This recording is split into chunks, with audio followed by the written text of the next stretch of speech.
Commend to your attention.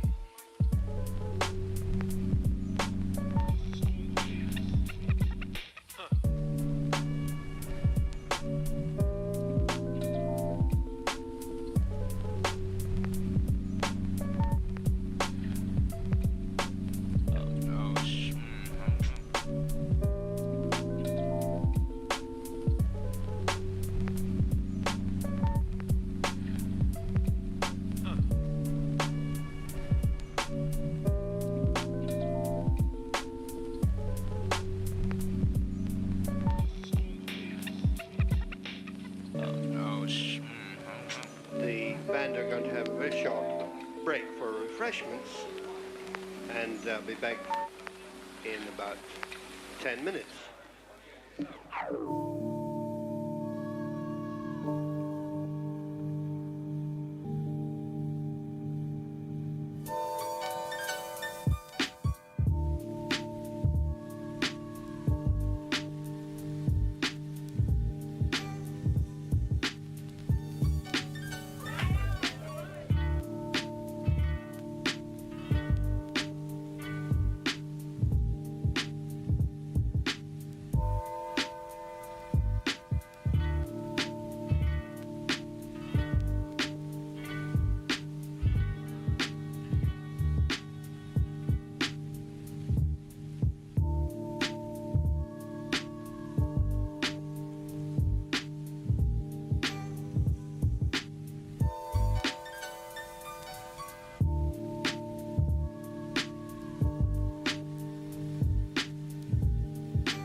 gonna do this song here, and we have the music right up here.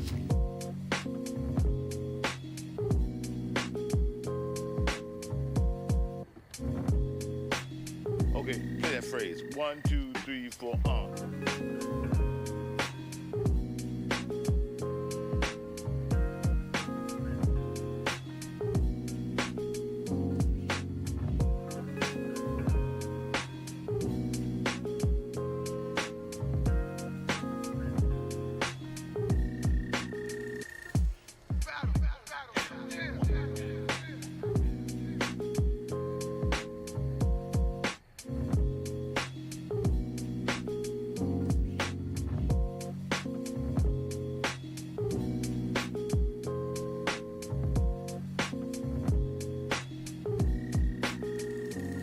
That was beautiful. The way you did it then, that's the way the cat's supposed to play music.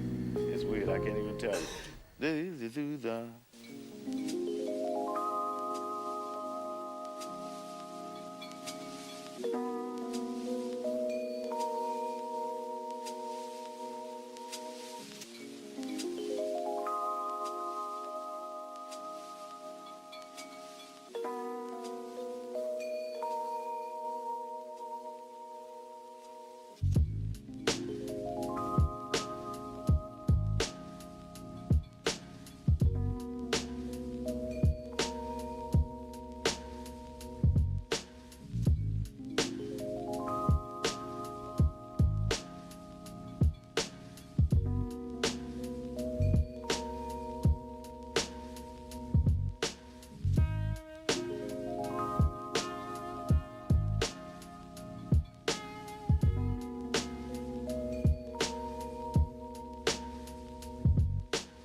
Yeah, no, the bathroom almost took me out. I guess I just really needed to go. What's up? Can you not? Oh. Well. Can you not get taken out by the bathroom? I mean, I can try, but I make no promises. Just the girl really had to go, which I did not expect that. Like, motherfucker. I can't save you if you die in there. You make it sound like I actually want to get taken by the bathroom, which, no, I don't. I mean, you might. Nah, I ain't into it like that. But, let me see. Let's see how things are looking. Okay, cool. Everything's running fine. I completely forgot that I still hadn't finished, Cellini's sketch. Whoops. Yeah, no. It's been forever since I touched this project, and I think I would have touched it sooner had I taken the Clip Studio Paint file from my partner's desktop to my laptop. I kept forgetting. My bad. But let me adjust my windows around here so that way I can still see the chat while I have Clip Studio Paint in the forefront. Music's right here. I'm just gonna let the playlist run. Here's the remote for you. And then on my phone, I just have a stream playing in the background, but I have it on mute. Cool. Let me just double check. Okay, YouTube is running. Awesome. Alright. If anything, I'm gonna change the light to a warm one.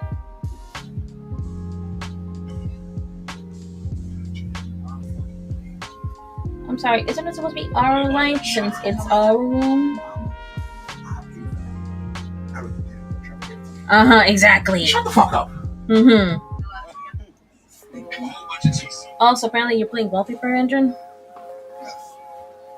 Yeah, no, Steam called you out on it just now. You locked me out of Steam? Yeah, I locked you out of Steam just in case, like, I feel like streaming Hades 2. That's essentially why. Let's see. I'm gonna like having the webcam at this angle makes it seem like the tablet is at a higher angle than it is. Well, I'll leave that. I think you can see some stuff. I think. Oh, I mean the whole point of the webcam is just so y'all can see my hand draw and whatnot. But let's keep that up, shall we?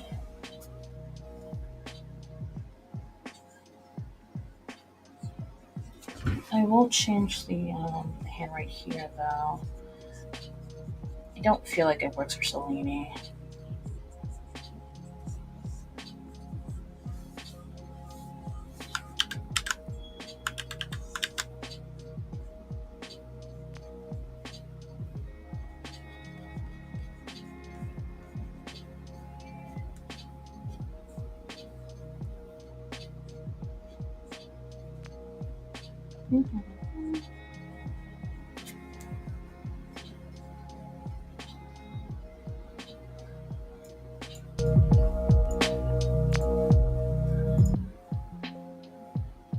I figure that I need to have the music volume kind of low on my end, just so that way the mic won't pick up the headphones. Or at least won't pick it up as much as it was right now. Yeah, no. The mic went down a lot more than how it was previously. Okay. Let's see.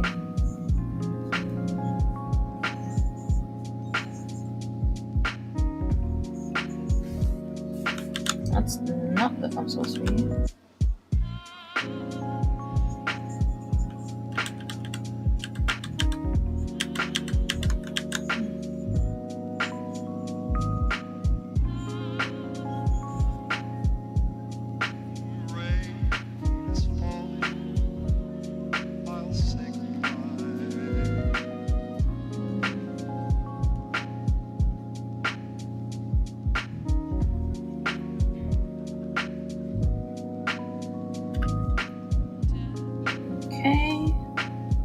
That could kind of work. And I think this entire arm is just has that I guess it's like decoration or something. I don't know. Well, I guess I'll find out if I do end up making a Hades 2 one real quick. Also, I'm trying to check.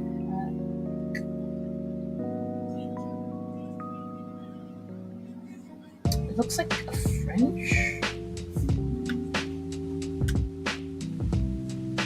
Oh. Nope, I was going for a transparent brush. And have I been drawing in the wrong layer this whole time?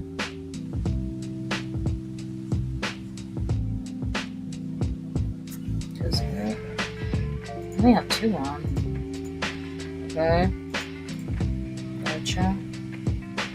Oh, the third one's. Oh, I have 4 layers on. Okay. Completely forgot that, my tablet here, it works sometimes and then it doesn't.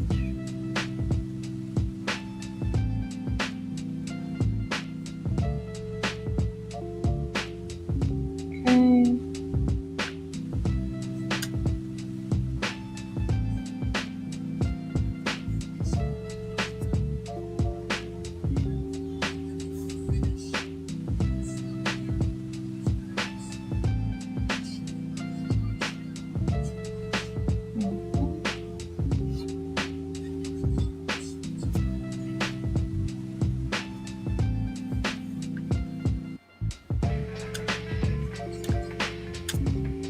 Let me zoom out so that way I can see what I'm drawing. Or are you kidding? Why does Loop City Paint think that I want to draw a bubble? When in reality, yeah, it's some stupid match. In reality, that's not what I want.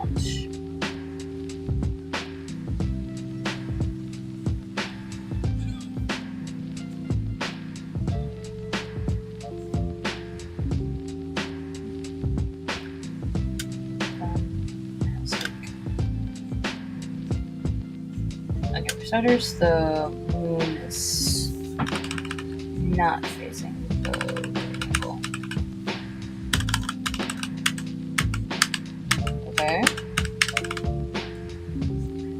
Alright, cool. For some reason, Clip Studio Paint did not want to make the brush bigger than what it.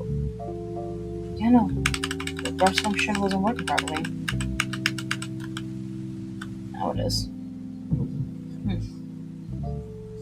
Okay, let me just do this real quick so that way I'll know exactly from what angle should I draw the other. This.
I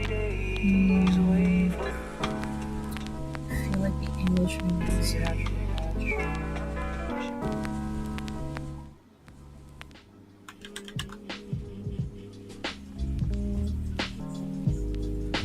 well, good thing I'm in the sketching stage and not the fine art stage.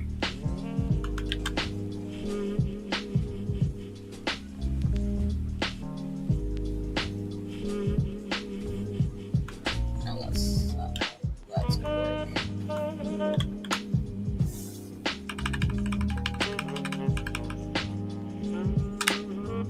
Yeah, uh-huh.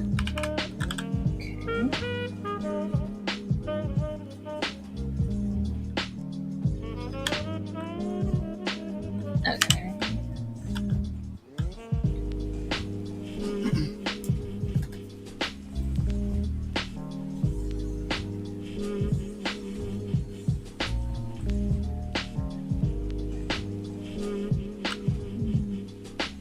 Oh, Sure, appreciate the lurk, Link.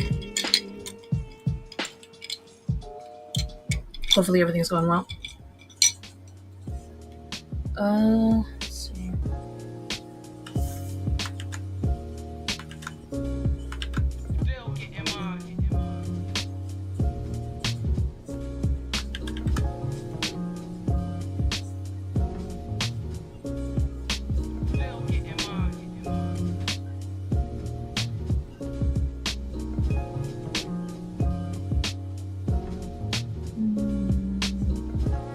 That's the thing, I got it right for this. Oh, why am I getting right for the one on the top? I'm confused.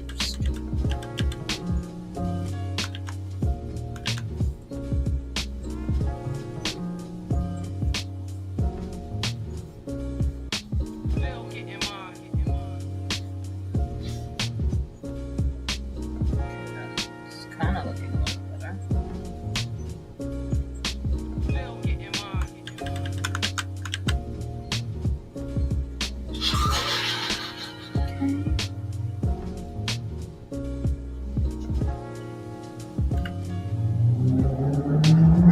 What's up? Whoa. Okay. Big life. Is that Magikarp still chasing you? Oh. So then what was the point of Bayleaf? That was for you. It was like, Yeah. And Bayleaf was just trying its best. They were just getting ignored. Right. Star. Oops. Crescent and Hoops, which I actually do have Crescent and Hoops. I just haven't worn them in forever. Also, not directly attached to the ear though. They're floating.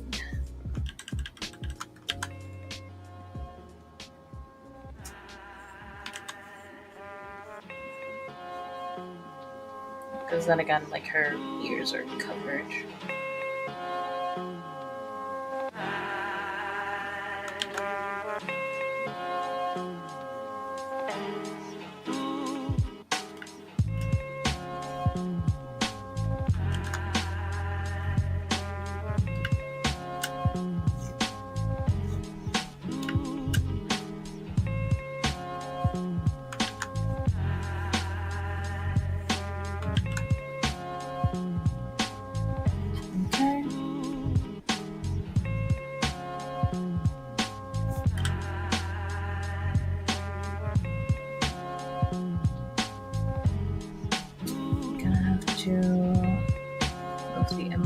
Forward.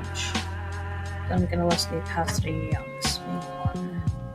Actually, on both images, so that way I can see.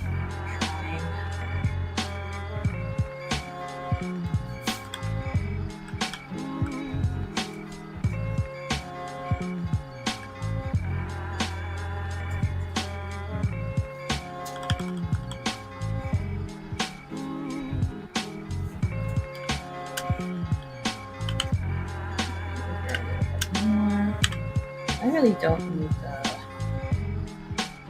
close reference.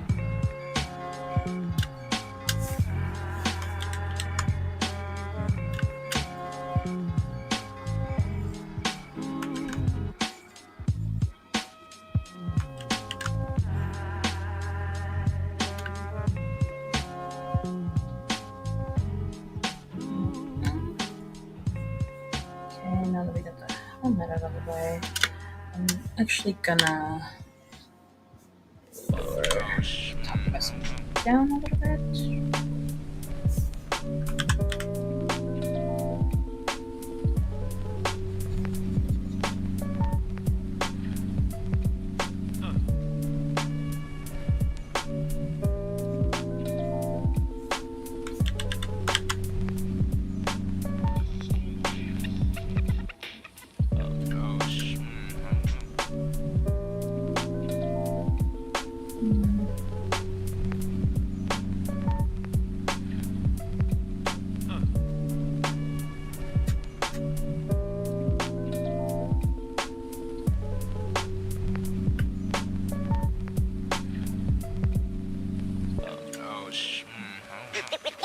like to commend to your attention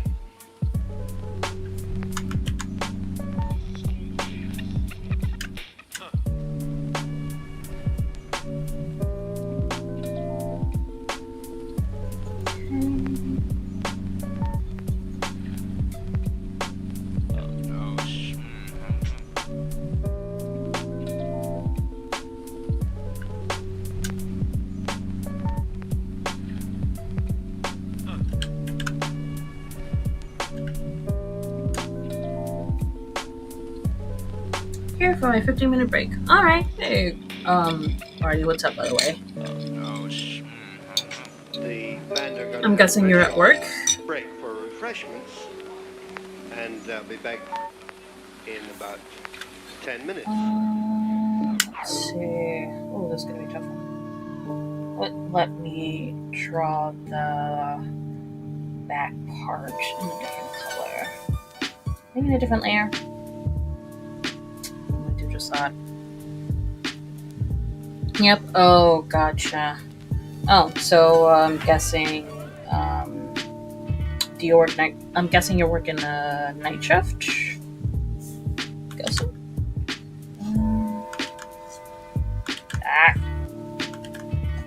I can do this.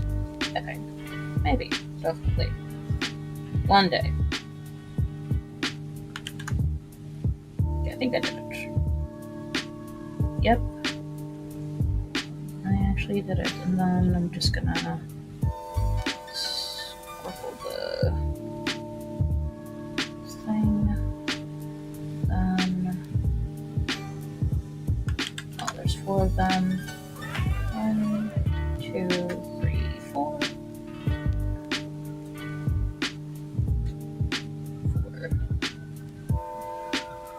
9-hour day shift. Oh, gotcha.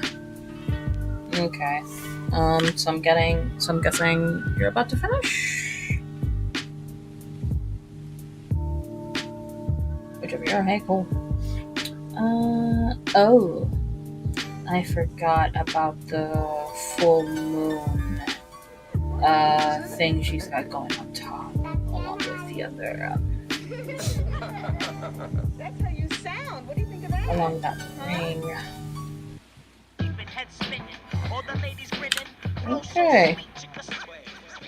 We're gonna do this. We're doing games. I generally do like your character design, but goddamn. Like, y'all are really trying to say. Okay, play that phrase. 1, Yeah, 2, so 3, 4, this 5. bitch is associated with the moon. In case it wasn't obvious.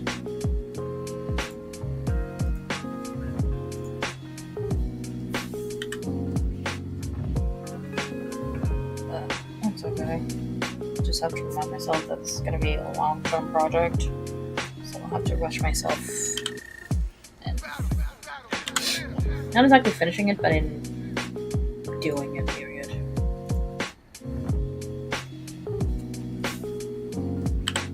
In 2 hours. Okay, cool. What you drawing? I'm drawing chibi characters from Hades 2. It's a project I started around September or so, but because I got sick during October and then later on was dealing with spots, puking, I completely neglected the project until now. Also, this has to be a little bit smaller. Gotcha.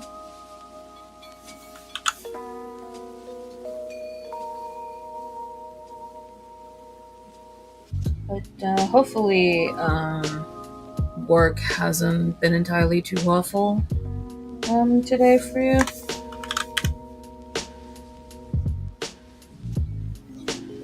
Okay.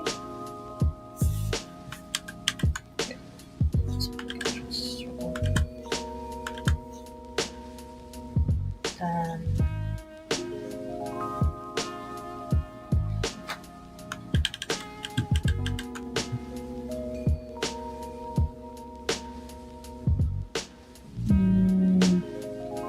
Kind of works.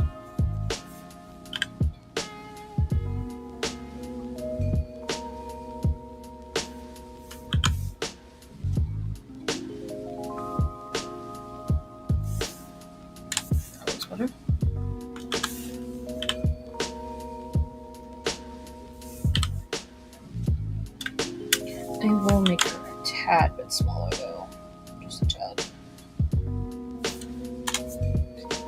Honestly, just so she can fit the entire canvas. I'll definitely try and fix her face.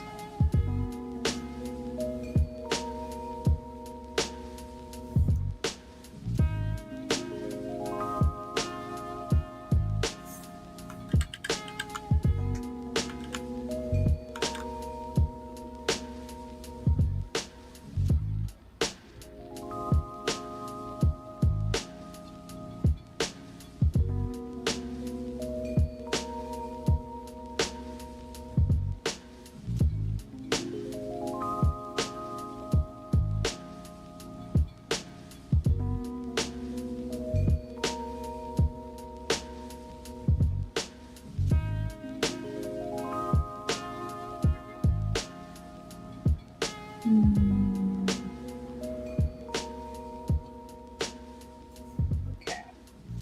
So let me just fix this real quick.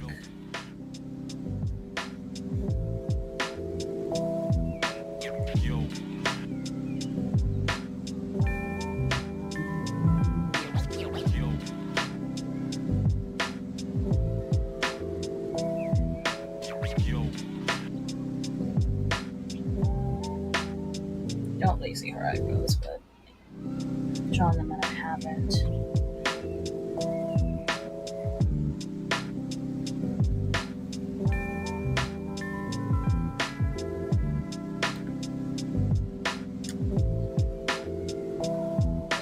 Just had to remind myself that her hair is just filled with round shapes. You know, just a lot of round shapes, crescent ones too.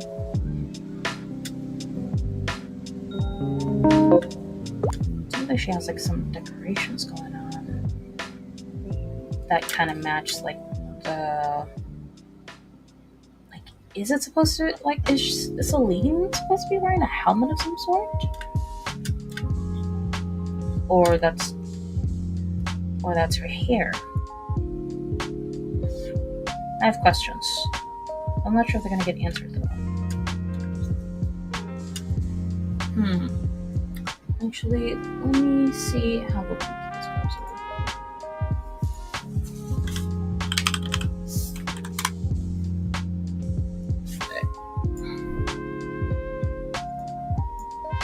Okay, let's see what you got for Selene. Also, that wait, is that her dress? Or is that the tail? Oh no, that is the dress. That's not the horse's tail. Interesting. Wait, what happened? What happened to her hair? What happened to the floating teal bit?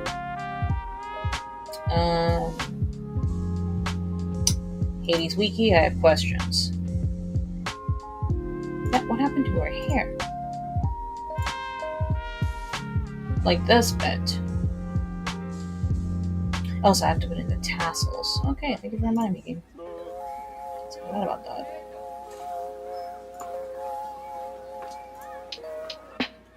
Let's check. After physical description. There you go. Presents herself as an elegant woman. Yeah, it's pretty obvious. She wears a bluish-white dress alongside lots of silver jewelry with moon motifs. She uses a helmet with two spikes on which side, decorated in the Silver Sisters colors, and letting flow a white fabric strip on each side, and a full moon at the center. Letting flow a white fabric strip on each side. Oh, I just saw the fabric strips. Yep. Let me set the opacity to 100. It's these fucking fabric strips right here. Oh, and I forgot these little balls on both ends of the crescent moon that she's wearing in the back.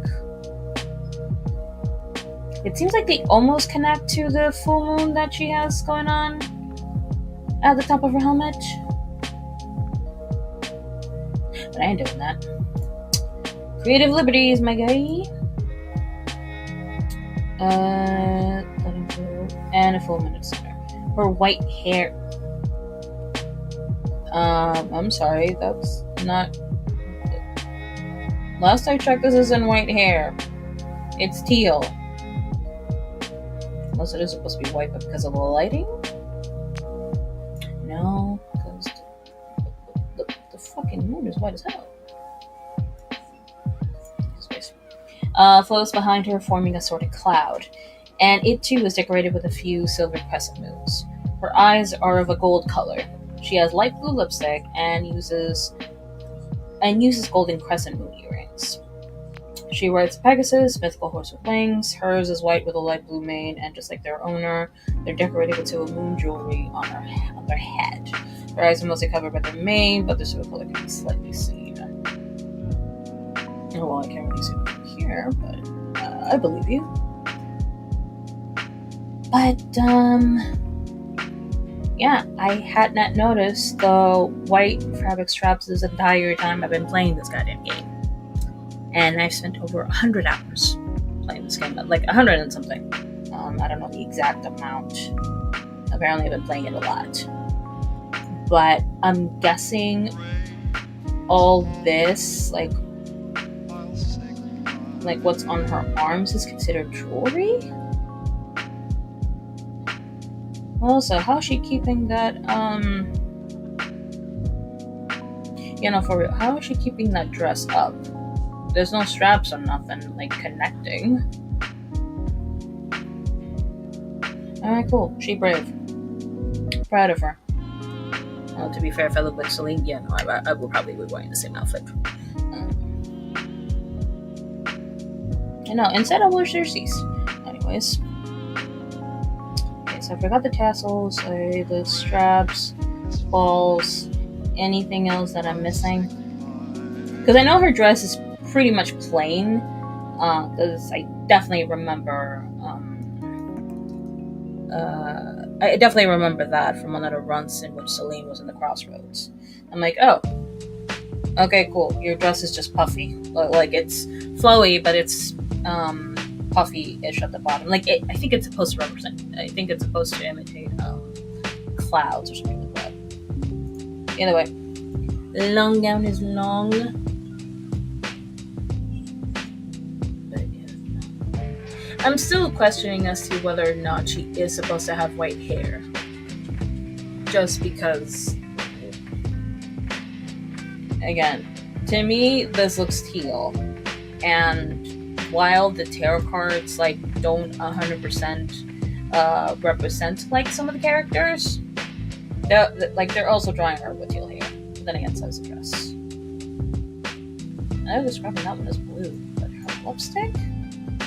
Is her lipstick light blue? Yeah. Okay. Yeah. I guess it's light blue.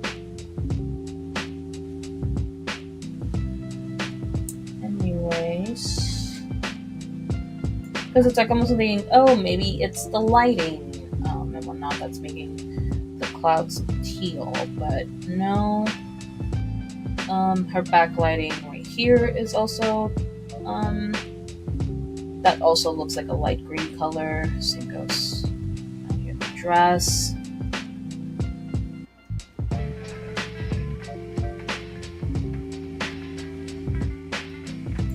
So, I don't know where they got white hair from. Unless...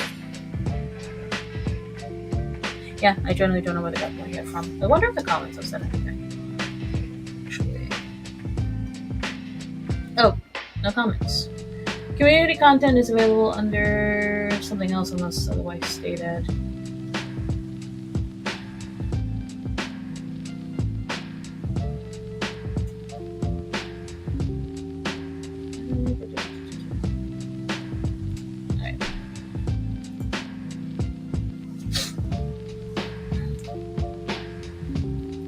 But let me remove the reference photos for now. And okay, if I had two fabric straps, just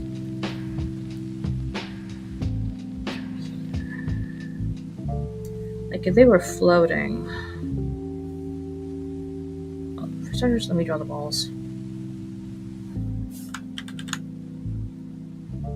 And then the tassels. Well, they don't look like tassels, but like I would have never really just gonna have to have the images not exactly in my canvas, but next to me in another window. So think about just this.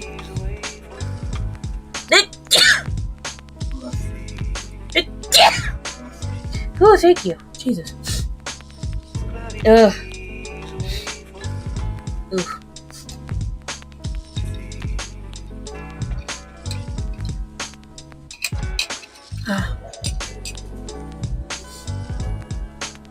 Man, tell us how you really feel. Okay, this layer basically got nothing. Cool. Just from the bottom. Where's the fabric strap? Oh. We start from behind the crescent moon.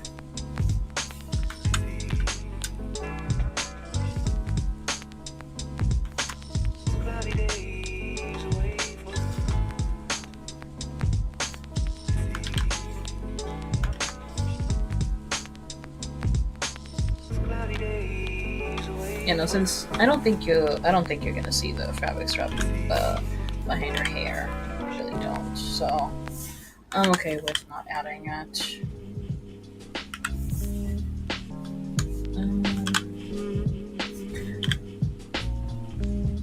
Okay. Deselect. Okay, cool. Oh, bless you. Thank you. Yeah, no, that was a pretty intense scene, not gonna lie here. No, I was gonna hit us.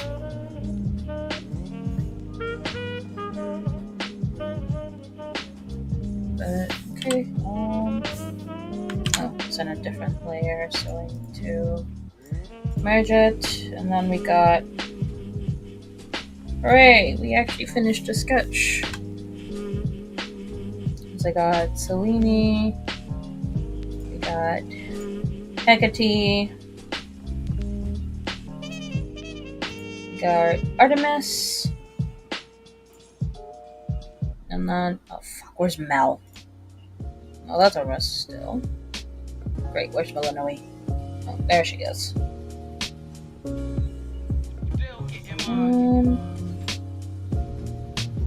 I may actually change Mel's size. I'm not really sure.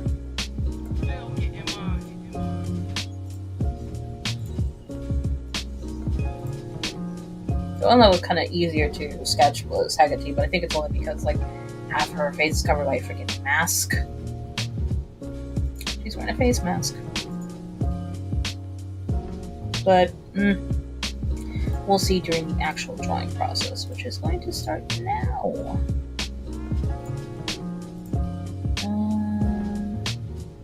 We just have the sketches right here in order. Actually, no. Selene, you go last. Mel, Hecate, which we'll sketch. I gotta go now. If you're still streaming into a shower, then I'll be back. Yeah, sure, buddy. I will more than likely, yeah, I think I'll be streaming for a little bit longer, than usual. But thanks for stopping by anyways, appreciate it.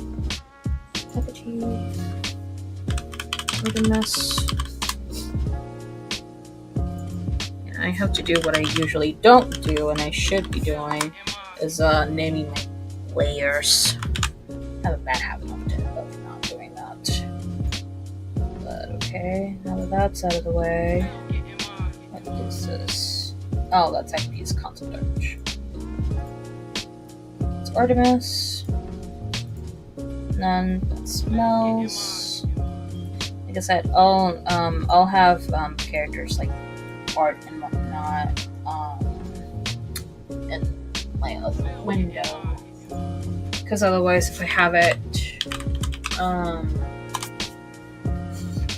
if I have it like in the same canvas, I'm not gonna be able to actually see what is going on, like what I'm doing.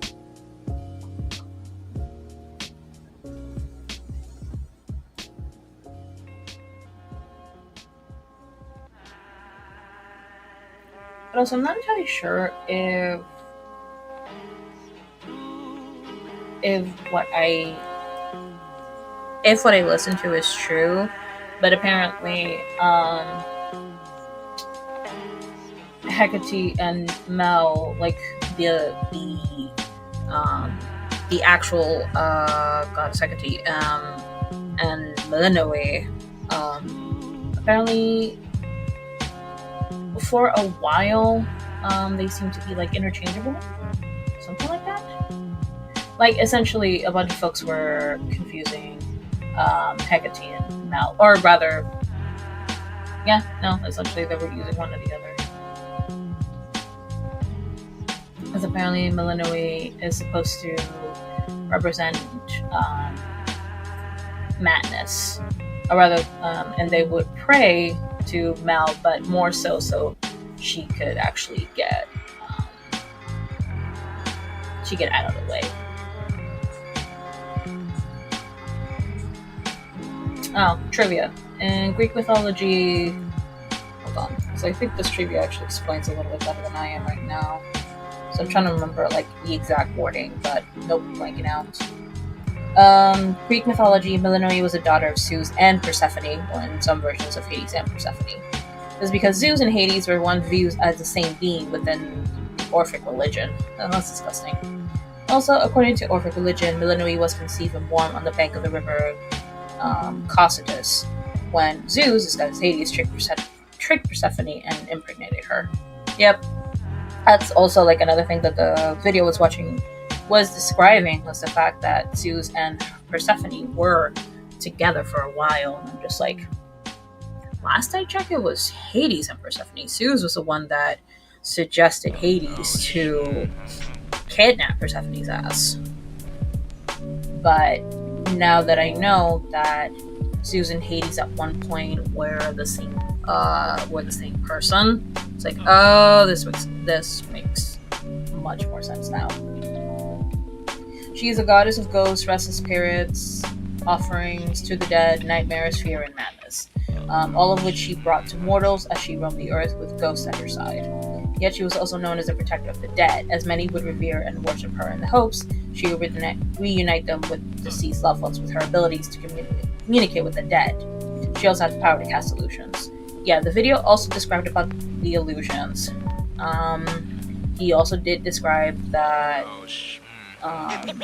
her gist was indeed fear and madness, but the video did not describe that she was seen as the protector of the dead.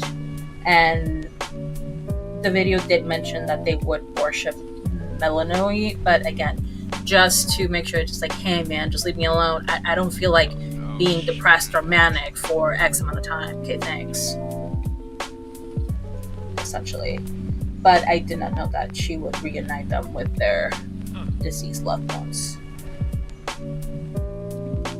In the game, Melinoe's pronounced connection to the Shades, along with her protectiveness of them and her ability to traverse the surface for long periods, could allude to her theorized role as a psychopomp in Greek mythology, which, you know what, that makes. And be back in about. This trivia is definitely making a lot more sense now, and it's describing aspects of the actual Melinoe a lot better than that video did. Because I think not only is the video short, but I think they were also they were definitely trying their best to just get to the point where how is Hecate and Melinoe related. IRL, which, like I said,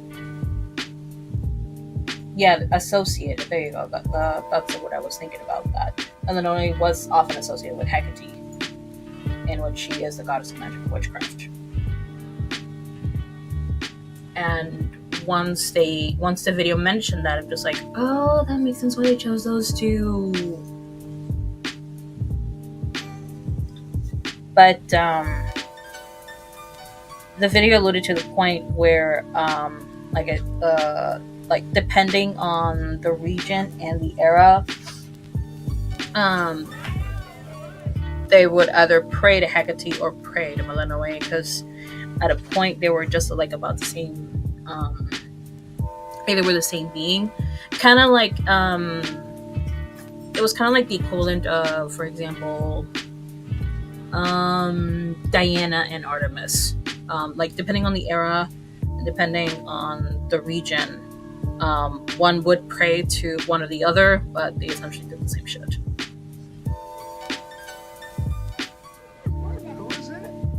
Melanoe's name means color, like kings or quince, I guess. That's how you sound. What do you think of I'm that? pretty sure this doesn't mean 15 in Spanish. A yellowish green color associated with the power of illness or death. We're gonna Okay. do this song here. In Greek mythology, Melanoe had one half of her body black while the other was white. This might be why Melanoe's design game features her with one arm a ghostly green, referencing her origins as a ghost, as well as the split coloration of her mythological counterpart. I thought that, honestly, with half of her body being black and then the other one was white, it kind of reminds me more of Melanoe, like when she turns into, when she morphs. When she uses Darkseid, she's all black, but then there's like splotches of color here and there. I figured that particular design was one reference of That was beautiful. The way you did it then, that's the way one a half cat's of supposed to body play being music. black and the other one It's was weird, I white. can't even tell you.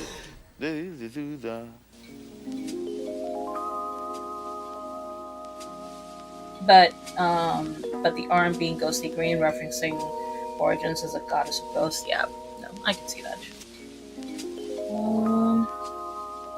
Melanoe's overall appearance is to be heavily inspired by the early 2000s and 2020s Gothic punk subcultures. Really now? I don't. Early 2000s and 2020s Gothic punk subcultures. I don't. I generally don't know. I'm questioning this. I'm not questioning, like, they're not wrong, but I don't know if this would be legit. This is where I wish Gen Z would have talked more about Melanoe in that one YouTube video. In that one YouTube video that she was interviewed in. But then again, she had to talk about the game, like the game overall, not just about Mel. Melanoe's animal companion Freenose, being a frog, likely comes from the fact that frogs are one of Hecate's sacred animals. Really now? Okay, that I didn't know. The frog might have also been chosen for due to her birth by a river in Greek mythology. Are frogs usually by a river? Asking for a friend. In an interview with Game Informer, Greg Cassavin claimed that Melanoe would listen to Scandinavian European symphonic metal or 90s industrial music, according to Darren Cord. Cassavin theorized that she would be a fan of the Smiths. Really, Melanoe? The Smiths ain't half bad, but I do find them a little bit overrated. And 90s industrial music, so she would be listening to 9 Inch Nails for sure. Not sure if she would be a fan of Closer. No, it's if I was to listen to that song. I'm trying to think of who else. Maybe she would have the Crow soundtrack in the background? But again, I don't know if that one could be considered industrial.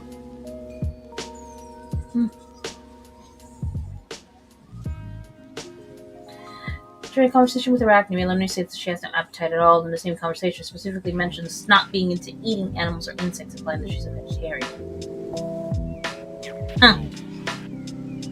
Okay, but which one is it? Mel, it's one or the other. You're the vegetarian, or you don't eat at all. But okay, this trivia was a little bit more thorough than the video I was watching regarding Mel's background. Mel and Hecate's background, which I do appreciate.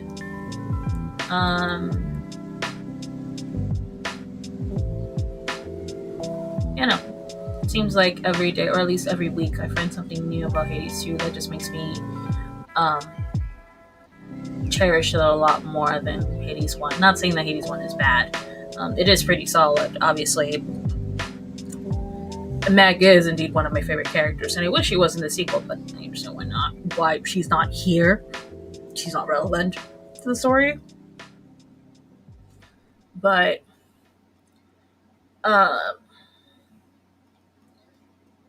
I'm definitely more drawn to it because of the whole witchcraft aspect to it. And not only that, once again, Supergiant Games knows how to tackle on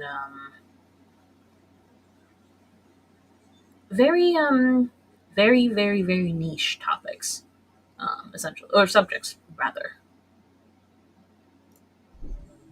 Like essentially taking their own spin on it, but how would I explain this? They grab the subject, take their spin on, like, make their own version of it, but still respecting the original source. They do, however, change a lot of the things that is very common in Greek mythology, and that is toxicity, for the most part.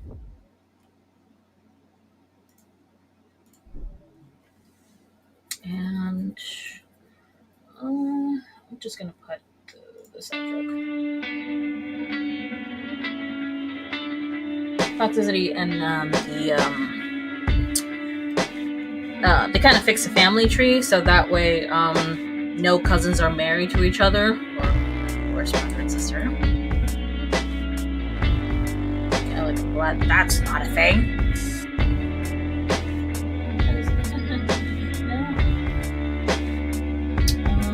Crap. Wait, heads up. We detected audio in your stream belonging to someone else. Your stream may be temporarily blocked. If you plan to continue, please ensure that the content owner has added your channel to their no allow list. Ow. Yeah, I'm playing the Transistor soundtrack, which, last I checked, I've had no issues listening to Twitch. Yeah, there you go. You're on YouTube as well. Yep. So I can't. Alright, awesome. I guess I can't play the Transistor soundtrack right about now, which is really fucking weird. But oh well. I'll just listen to something else. I guess I can listen to Blue Turtle. Their stuff is mostly orchestral, but it actually does sound pretty nice. Like a solid piano pieces, I will say that. Inspiring music for creatives.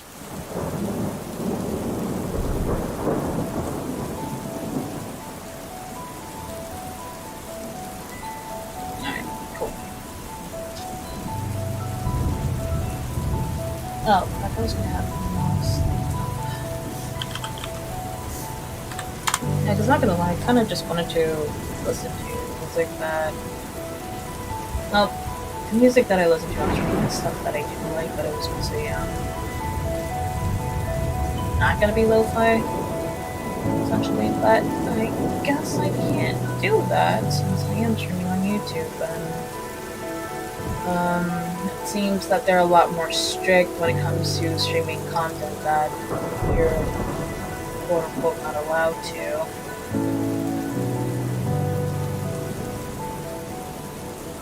Because my Shatter, my Shatter Memory stream was indeed blocked, or was blocked just because it had Pokemon content on it. But I did trim that little part, and my stream should be up in I thought it was going to take a couple hours, which I'm no biggie. But I'm just generally surprised that. Well, not surprised. More like amazed at the automatic flagging system that YouTube has. I guess that's what I'm trying to say. Because the stream got blocked minutes after I had finished streaming. Just because I was watching Pokemon episode.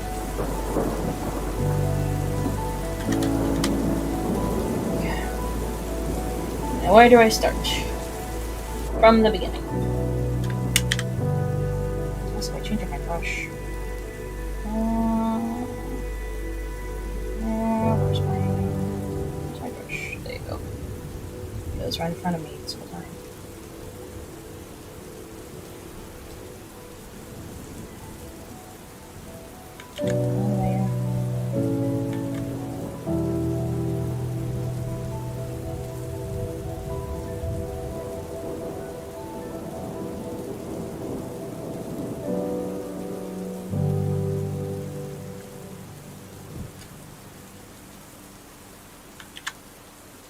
I think I may have to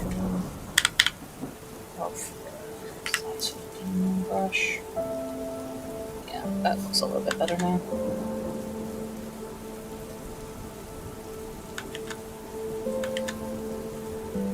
Like, I'm definitely struggling with how thick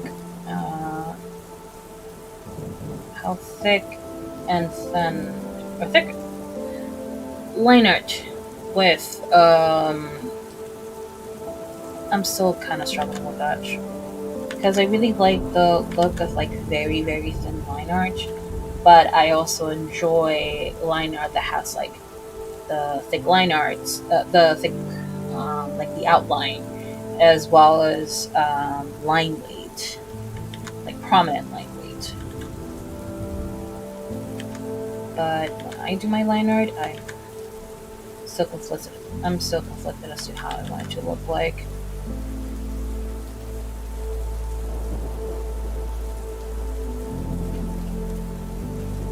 Like, what do I want to emulate? Very thin line art, or lots of line weight.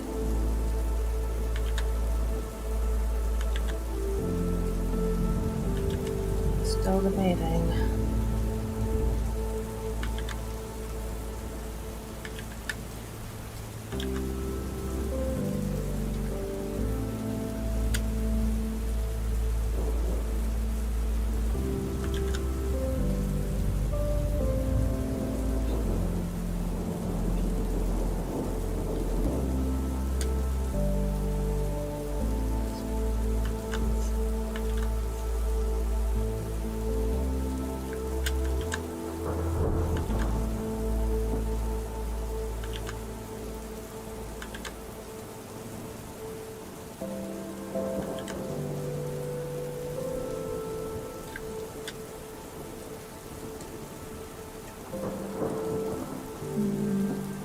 I guess I could wait for the next one.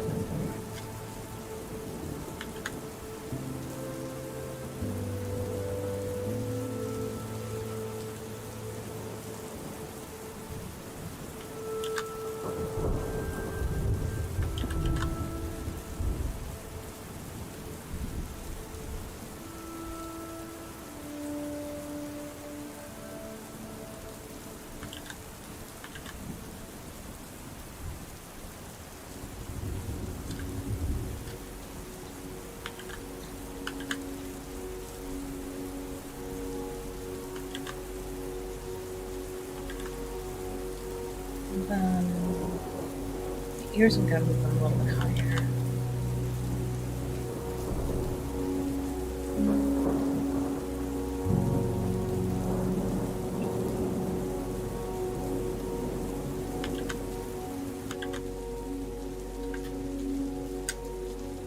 And I'm gonna make this there be at 15% opacity.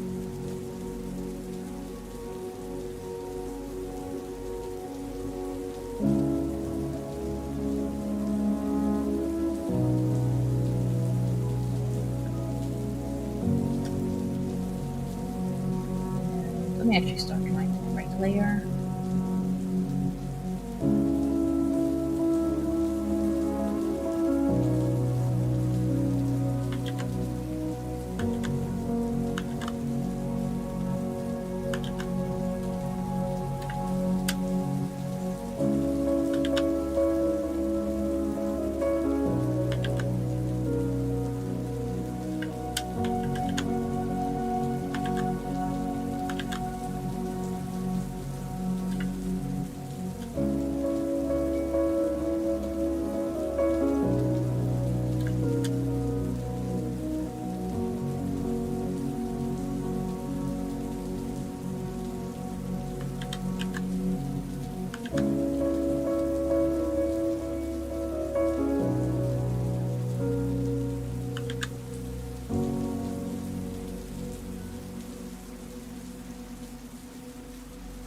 Okay.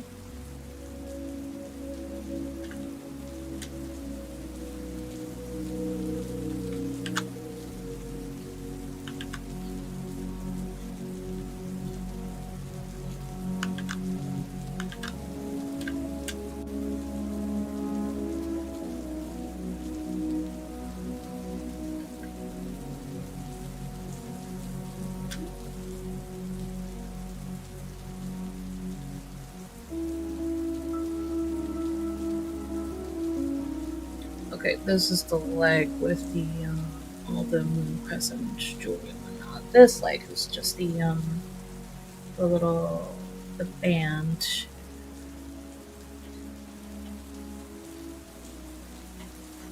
As well as the Silver Sisters. I think it's a rope.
Alright, cool.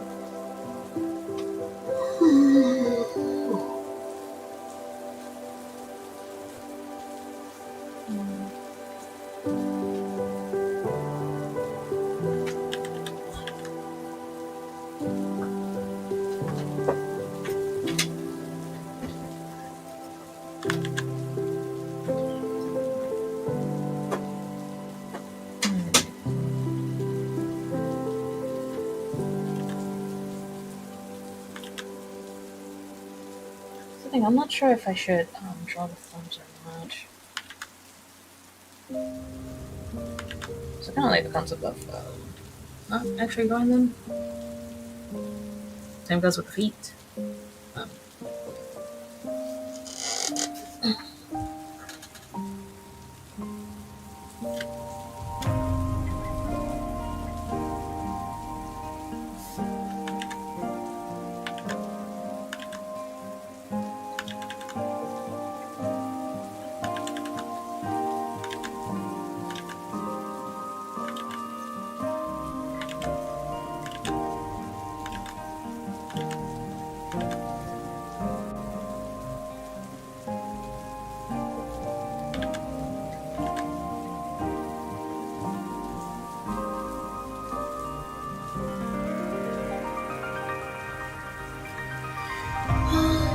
Let's see.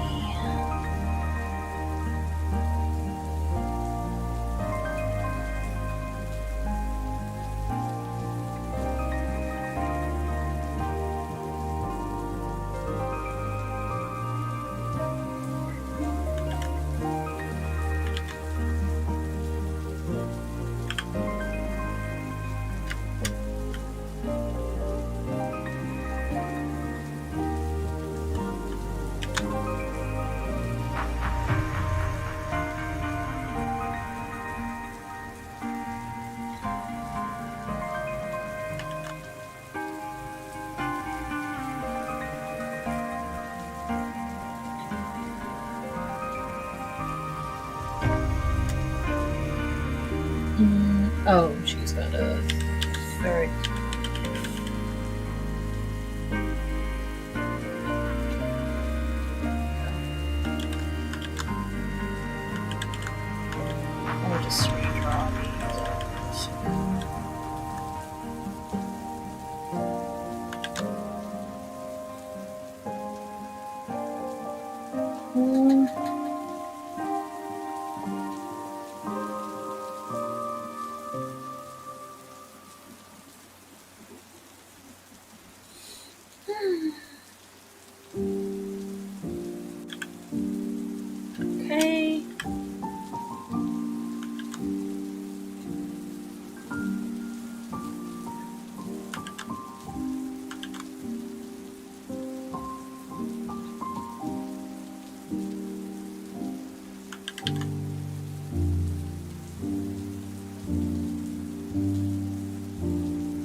to hit the balloon button.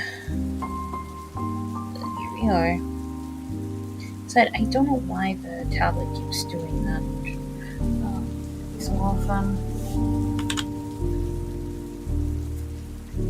So why is the video popped out?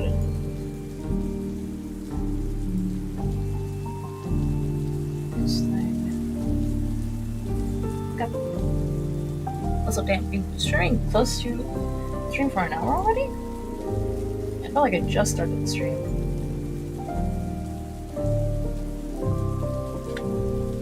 Oh well.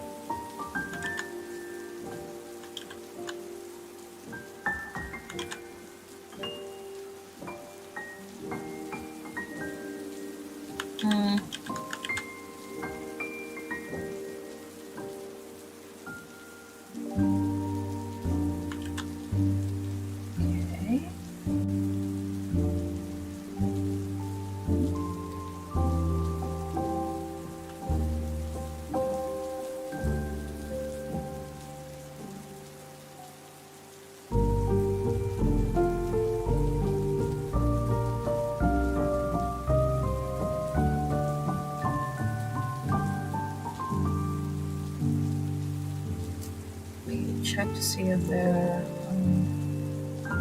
as even as possible. Not necessarily.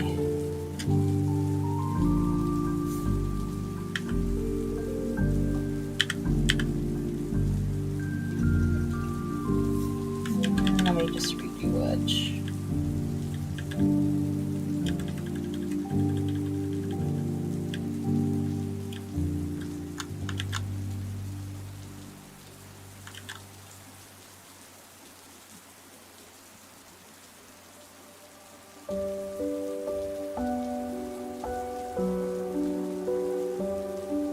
Actually looking a lot more even now.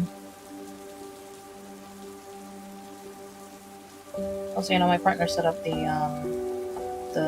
Nightbot to tell folks, hey, I have a shop, by the way.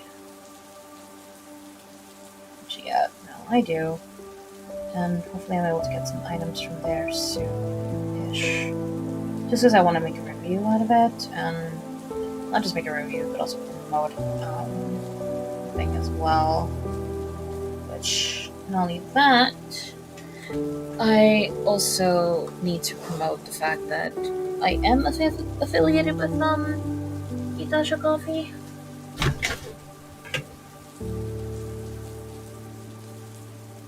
As well.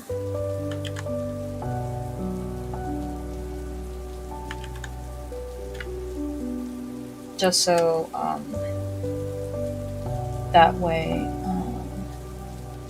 people know more about the company, and then they get a cut off. They get a cut from the sales that I make.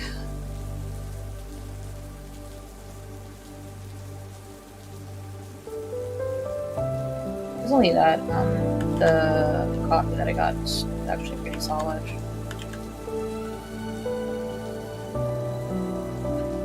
I actually had some of it today.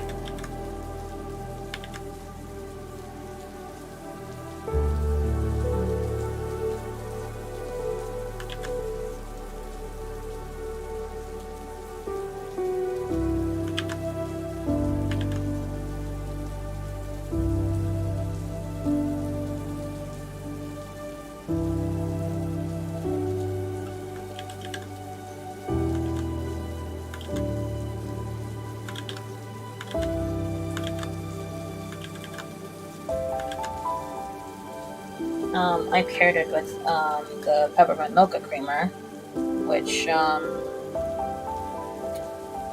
I'll like after having it a second time, like that specific peppermint mocha.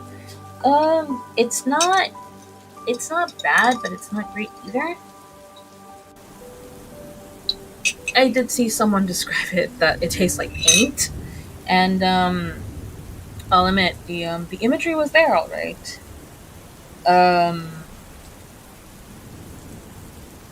I wouldn't exactly call it. Yeah, you know what? It was actually a solid analogy, to be honest. Like I can understand why they would say that it tastes like paint. Granted, I've personally never tasted paint. I've only smelled it with acrylic paint, to be precise. Um, but their analogy wasn't that far off, to be honest. But I still enjoyed it nevertheless. Um, I do wish that the taste was a lot stronger, though. Well, I guess not stronger, but more of like an actual peppermint mocha.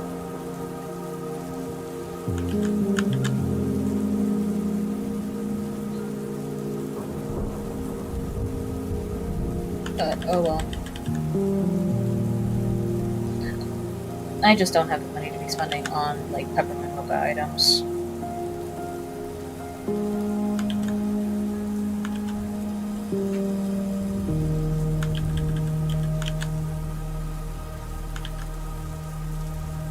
So I'll just use it up and possibly never get it again.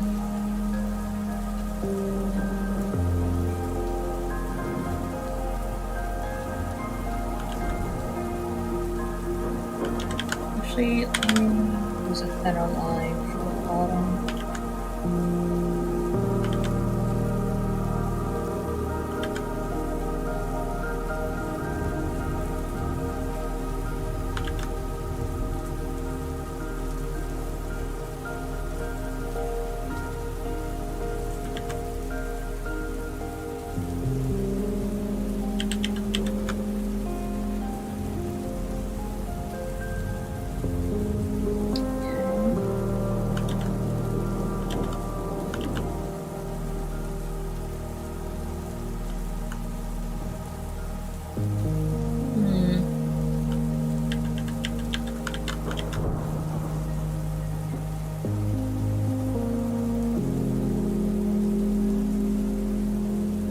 See how that looks like.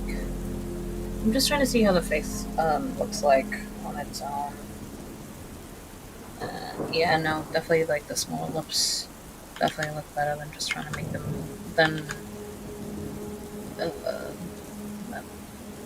lips be bigger. I have no idea what I was trying to say.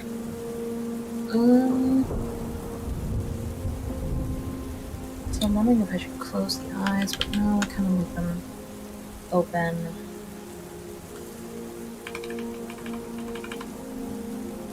I'll definitely fill them up though for the time being.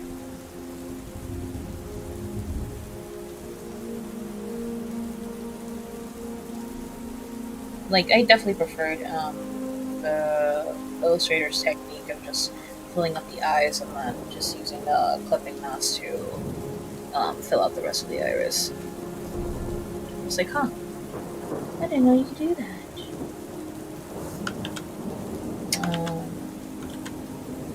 I think their name goes by Ayubs or something like that.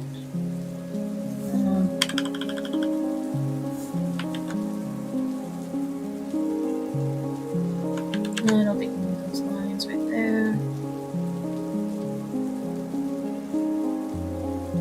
The eyes are definitely a little bit uneven, but they're not as bad as I think they are.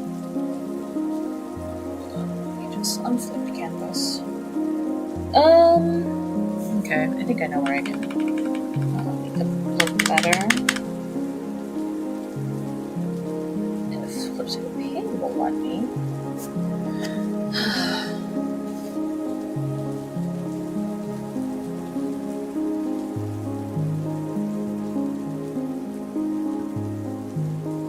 Okay, that should work for now.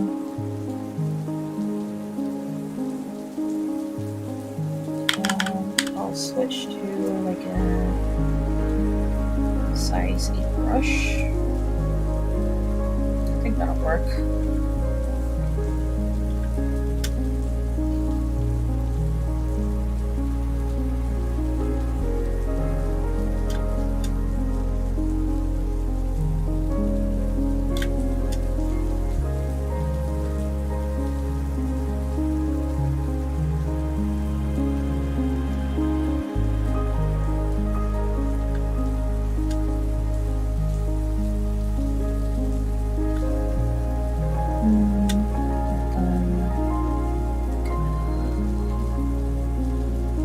choker.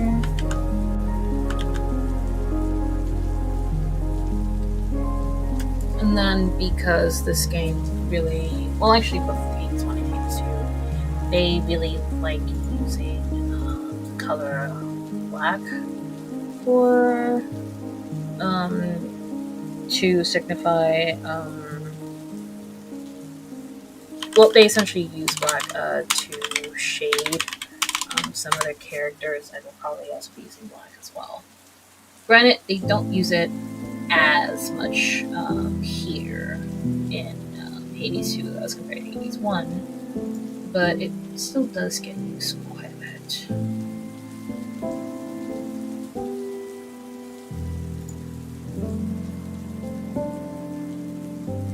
Well, then again, with Mel, it mostly gets used around her her jewelry.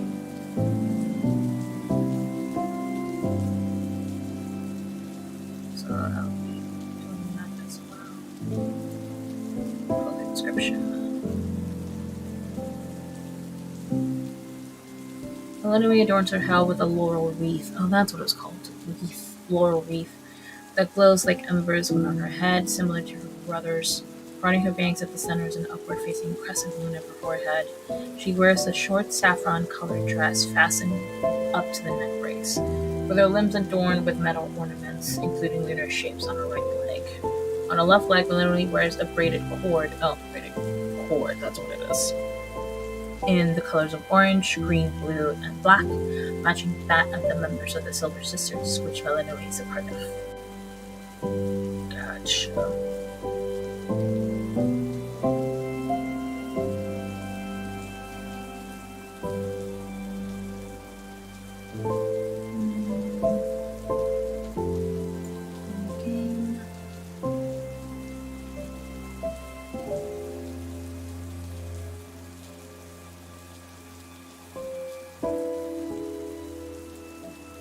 Illustration.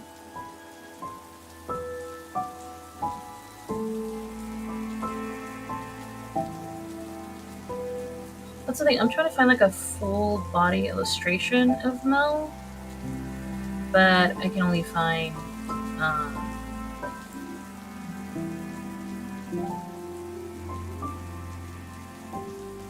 wait, so her braid is where her ghost arm is at?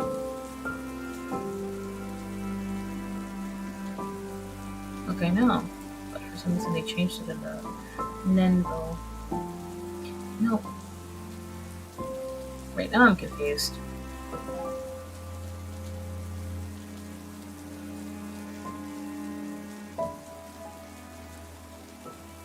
Huh. Okay, so... because I'm trying to figure out if I got the cord and then the jewelry placement wrong. But here it seems like the cord is where the silver jewelry, like the silver jewelry in her arm, that's what it's at. And then the ghost arm has the jewelry that's at the bottom. But in this one,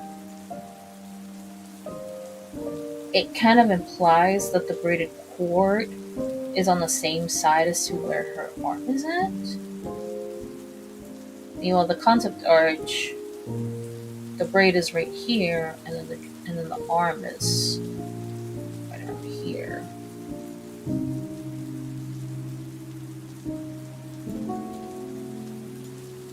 How about the illustration? Yeah, no, the cord is the cord, and then this bottom silver jewelry is right where the arm is at. And then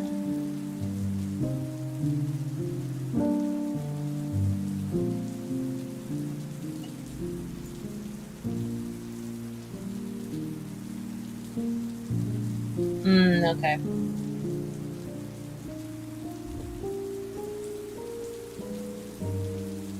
Okay, so her like the moon jewelry, it's gonna be on one side, and then the cord and the ghost arm is going to be on the other. Because the concept art. Wait a second. Yeah, no, because I was following this concept art, but I just noticed that it's flipped on these two.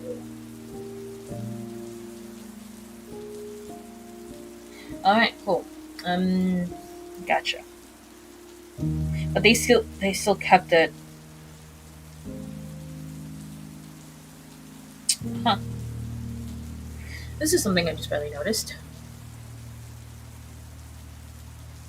That depending on some illustrations, they essentially have the jewelry reversed.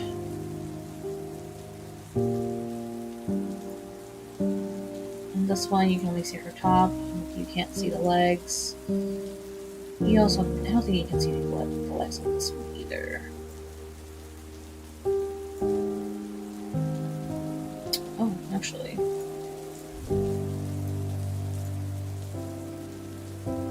Okay, cool. I think this one is going to be a little more helpful now.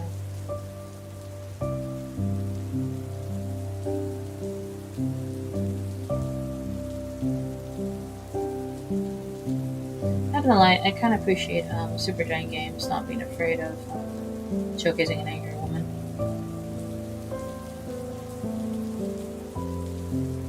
I don't know, like I just like yeah, she still was attractive, but the main concept of this illustration was to showcase how angry Mel is and how she's determined to kick Kronos' ass.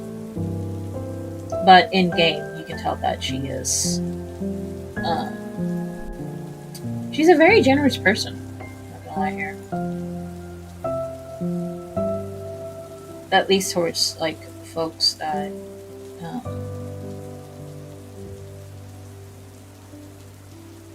That she cares about. I don't know, she's very. Yeah, no, I would call her sweet. I don't know how they would describe her. Millennium is serious and disciplined. Definitely. She is definitely a disciplined kid. As a result of years of hard training under Hecate to become the perfect Titan Slayer, but despite the loss of her family and home, it has not made her bitter. No. I think it's because what Hades 2 does have is it essentially gives gives up the essence of community. Like, yes, she grew up with Hecate, who was very hard on her training, but she was also surrounded by people that looked out for her. Like, no, essentially that. Like, growing up, there were folks that were looking out for her. Melanie lacks order and proper organization, just like disorder. She scolds Laura for misplacing even a single volume because of Norman Harris' literature project. Yeah. Mm-hmm. She enjoys hobbies such as collecting small trinkets like the iconic chit figures of the members of the Unseen, carefully organized, preserving each piece, believing they may become valuable over time against someone defensive. Dora points out that the figures are just children's toys. Yeah, Melanie is generally kind and respectful. Yeah, no, kind. Yeah, that's definitely a much better way of describing Melanie as opposed to sweet. She is being very kind to those she meets on her journey, expecting the same courtesy in return. She uses respectful honorifics when referring to everyone, whether they are lofty gods or minor ones. She is also an avid animal lover, petting animals whenever possible and finding her successes or failures with her familiar free nose. But yeah, definitely kind is a way to describe Melanie, but I do generally think it's because of the environment that she lived in, or that she lives in, the Crossroads, where everybody does respect each other, like one way or another. And I think that's definitely reflected with Melanie, especially since I think she might be like I'm going to assume she's like the youngest there that lives in the Crossroads. Otherwise, maybe Eris would be. Although kind-hearted, Melanie is vindictive against those that she considers enemies, especially Kronos and human servants. That's also another thing. Yeah, kind-hearted, eliminates vindictive against those that she considers enemies. Yep. Mm-hmm. Like once you're on her bad side, that's it. No, you kind of screwed. She has little to no interest in mortals and their affairs. Um, and motivationally, Chronos is more of a way to get to for her to get back at him for what he had taken from her, rather than out of any noble desire to save humanity. Conversely, despite not caring much for humans while they're alive, Melinda appears to be very reticent with shades. As upon her first journey on the surface, she is notably shocked and disgusted that Kronos would have the audacity to forcibly recruit the souls of the deceased to fight for him, believing that they all belong in the underworld, where they could be allowed to rest. Yeah, no, that is pretty. That's pretty ironic. That she doesn't care for humans, but yet she likes to take good care of her shades. I think that's more so because like she is associated with Ghost and whatnot.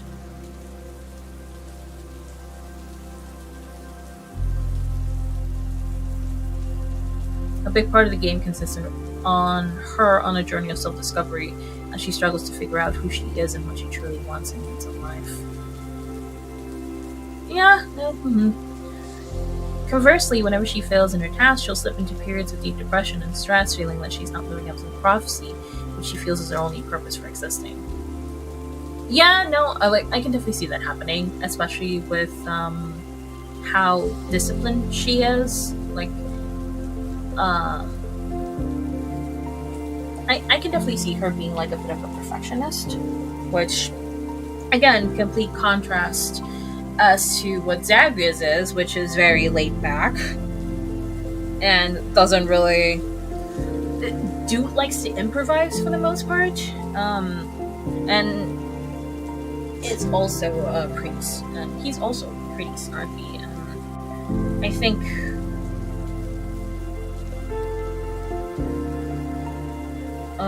whatchamacallit. And I think Super Giant Games definitely wanted to showcase like that contrast between both siblings, but I think it also I do genuinely believe that it's because of the environment that both of them grew up in. Both of them grew up in two completely different areas. Zagreus grew up, with Hades as his father, but Hades does not know how to parent. Period. He really doesn't. The only way that he knows how to the only thing he knows is to discipline his kid through punishment or through what do you name calling? By putting him down. Stuff like that. Like that's essentially like the only thing that he knows. He only knows how to be strict. And also kind of dismissive as well.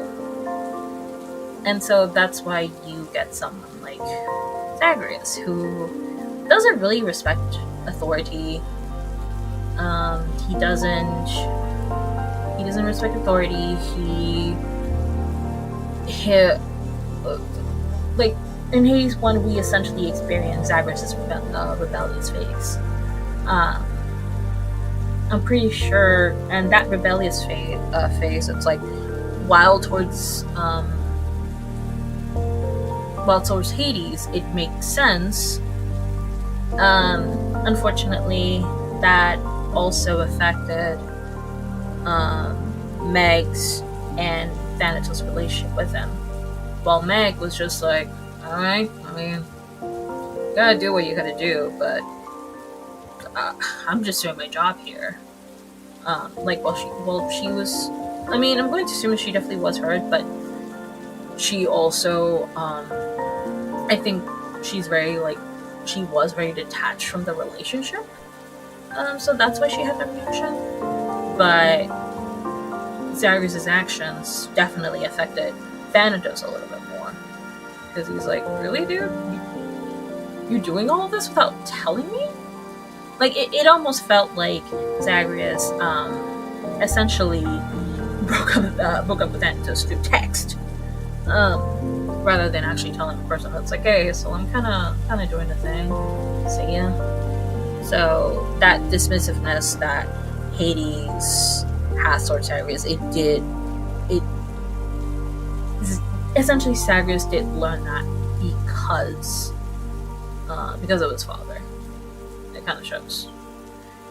Obviously with Mel, because of the environment that she grew up in, where everyone, respects each other. If you hurt them, then that's you're fucking screwed. She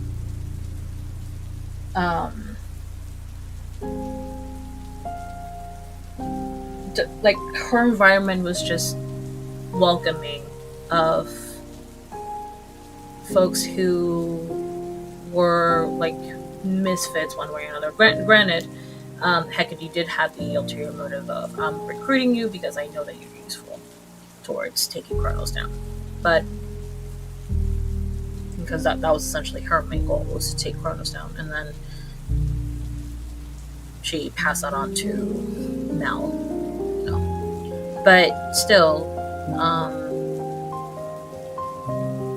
the Crossroad definitely, like I said, does welcome Shades, has welcomed Nyx's kids. Granted, it's more so because Nyx told them to, and they follow Nyx. But still, it's based on respect, and again, like, we do get a glimpse of Mel as a kid, and Mel as a kid definitely was. She was good. She was nice.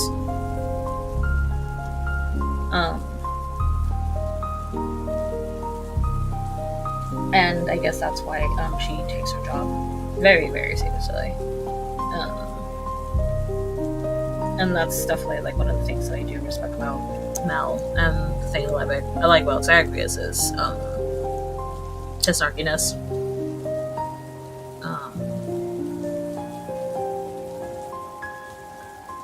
But because of that respect and the discipline, whatever have you, it does reflect with like what it said, that she likes organization. She doesn't like things to be, disordered. And I think I do remember Mel, like in kind of like the beginning of the game when Mel and Dora were talking. Mel was essentially saying to Dora to not misorganize things. And then, of course, when Eris just essentially throws her trash to the ground, obviously it pisses Mel off. Which, to be fair, what pissed me off too? Fuck you, bitch. But, okay. Since now that I know that now that I got the whole leg situation resolved on my end,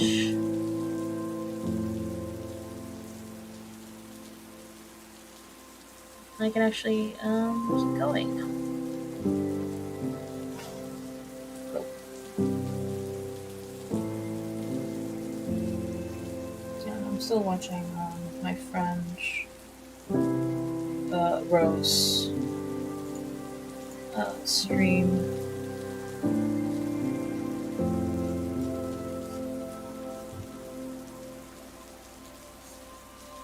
Like, I do respect folks who are actually able to stream and like draw and talk at the same time. I can't do either. What's up? I need a favor. What's up? I need to get something from .pc. Well, I need to download something. Oh, what do you need to download?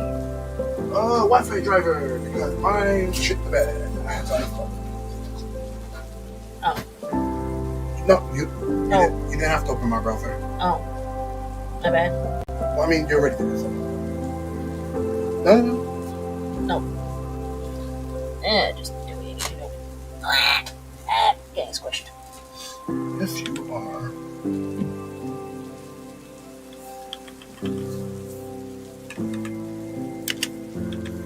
Eastern Nitro. But also, how does a Wi-Fi driver just stop working? Good fucking question. This is the first time it's happened to you? Mm-hmm. Which is definitely 10. And, like...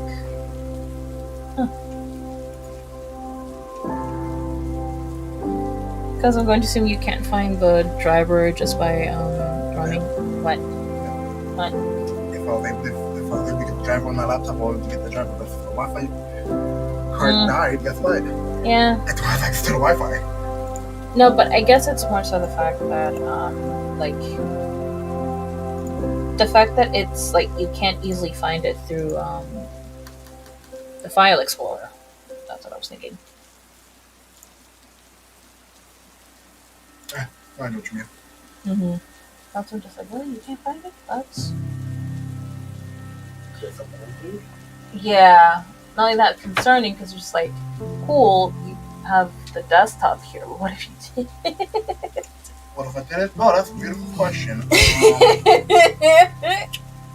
Somebody would have had to been answering to me. Somebody would have had to been running my ones. And that somebody would have been goddamn Microsoft. So Microsoft would have caught some demanding hands. Gotcha. Yep, except they come from a black man. Jesus Christ. That's what I said. I know. As I just noticed that the person that I'm watching, that I have on my phone is they use Procreate. So I'm guessing that they're streaming from their iPad. I think I generally don't know how that works.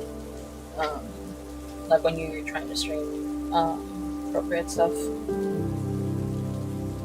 But let me actually charge my phone because I think it's at 51%. And I mean, I get it. I've been running that stream in the background on my phone. That is.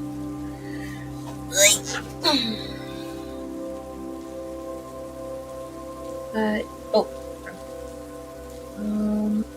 let me have the concept art here first. I'm still trying to draw the top part, which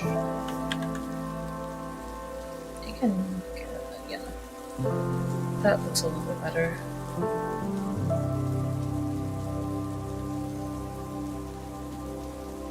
And then actually I may need to use this image.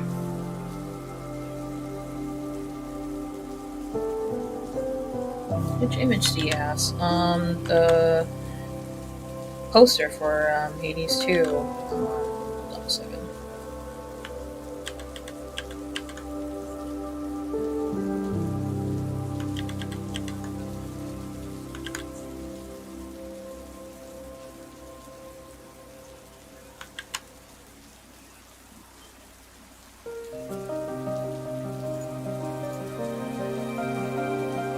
I'm essentially using this one as reference, but luckily, because of how big the file is, I'm able to zoom in just fine. So,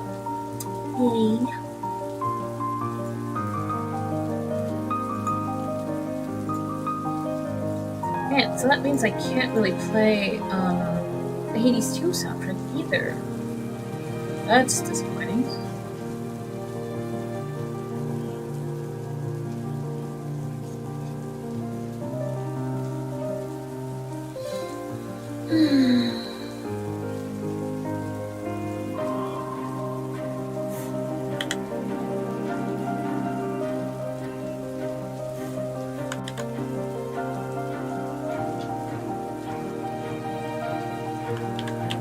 Also, I'm not a fan of how this escalator is looking like.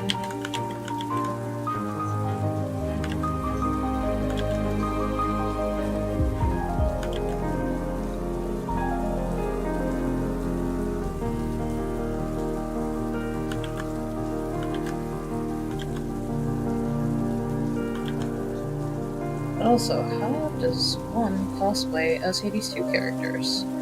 Especially with all they have going on. I know that someone in Otakon was it last year? Yeah, I think it was last year. Someone definitely cosplayed as Artemis of from Hades 2, Hades 1. I think several actually. And well, it was probably 2. And they actually look pretty great.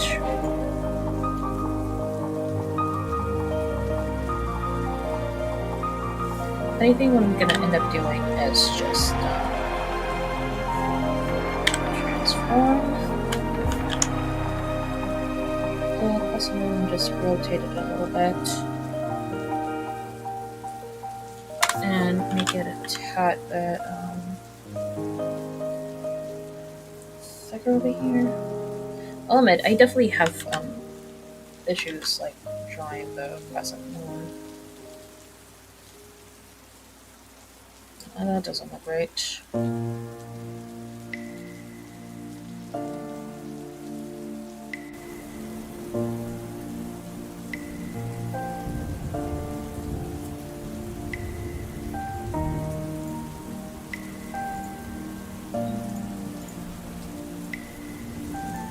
Great.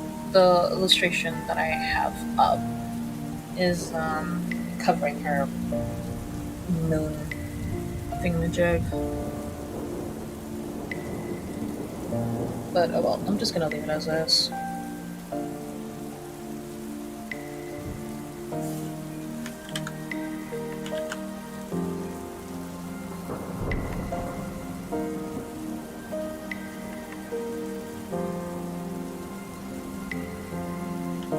I'm just gonna draw her thing as is.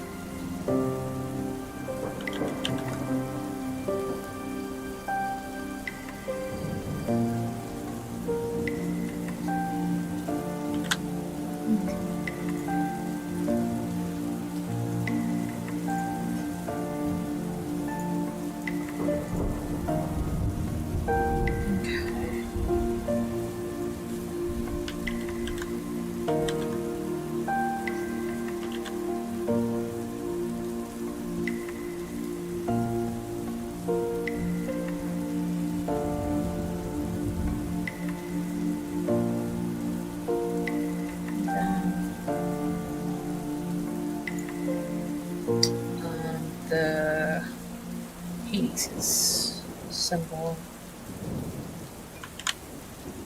which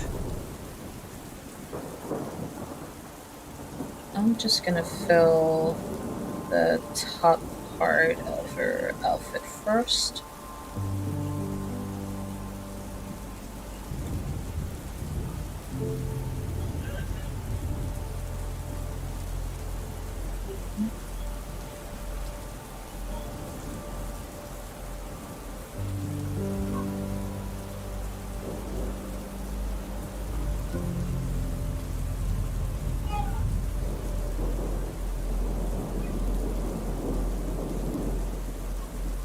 Okay.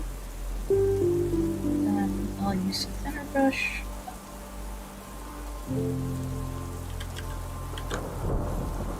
Just to make the outline.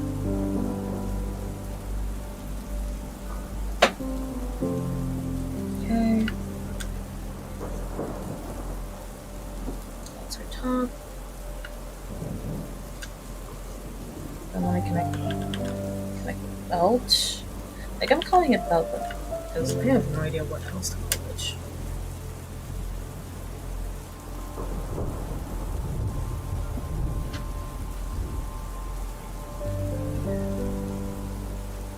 Not only that, I'm using like a brush that's like size I'm precising it because like I'm using something a little bit higher than that. I don't know, it's weird.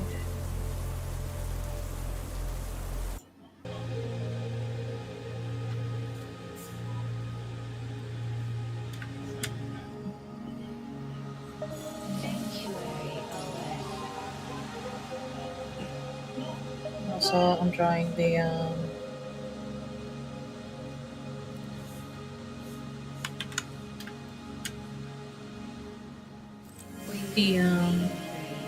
I think it's the creases or the pleats that the top has.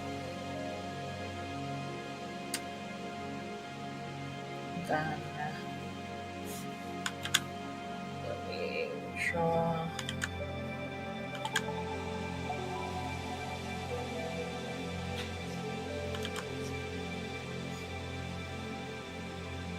Okay.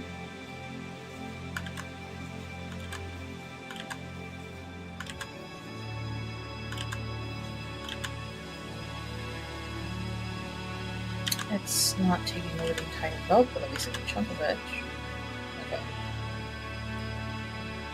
That's gonna be the middle part of the belt, which has.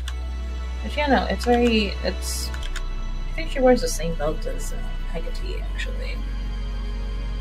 And then.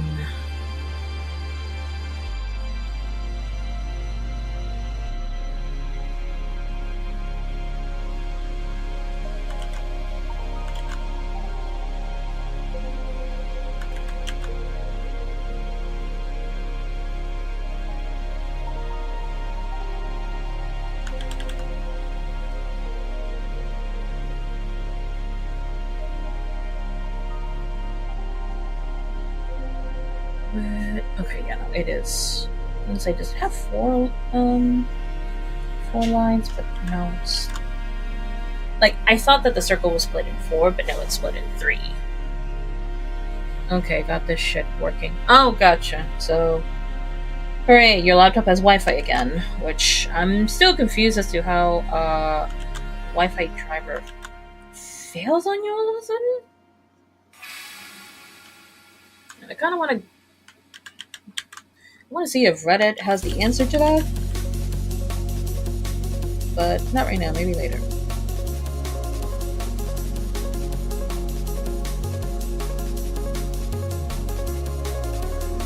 I don't understand it either, but the shit's working again. Yeah, that's positive.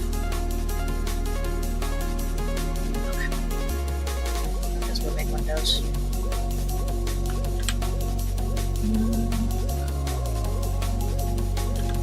So I feel like I did something wrong. Ah!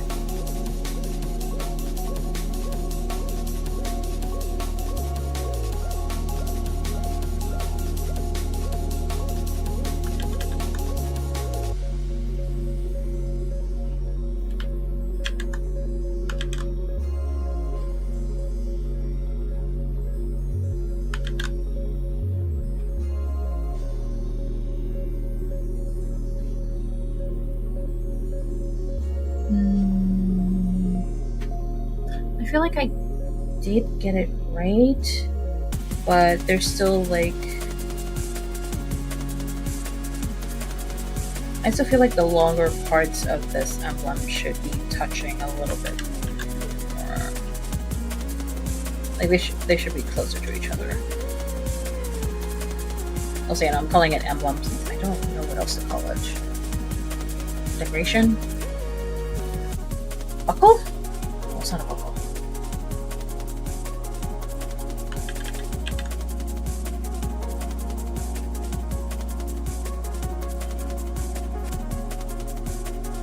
And so that means this should be, that means that the jewel in the middle should be bigger.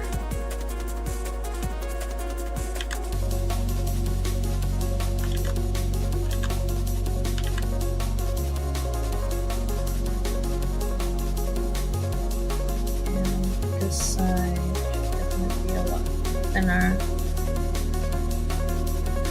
Which means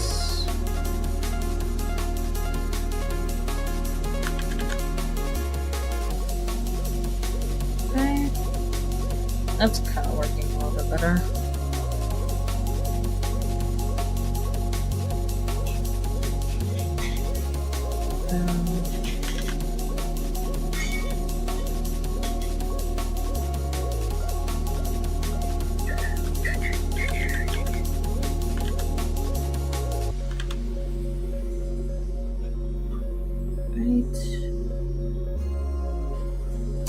see how the belt looks like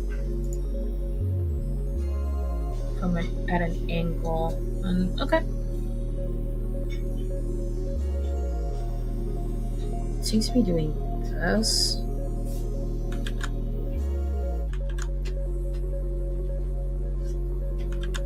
Seems like there's two lines coming in diagonally, and they're crossing over this horizontal line.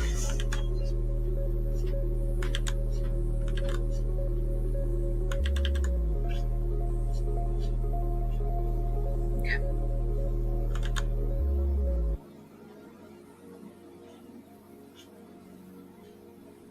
Which means I gotta erase some of this.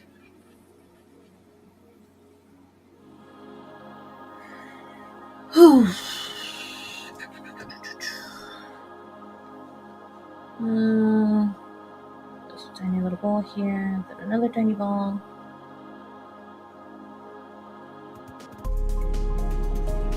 Then triangle.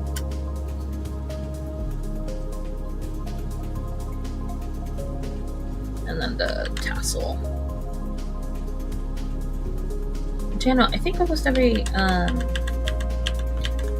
think all of the Silver Sisters have like a tassel going on.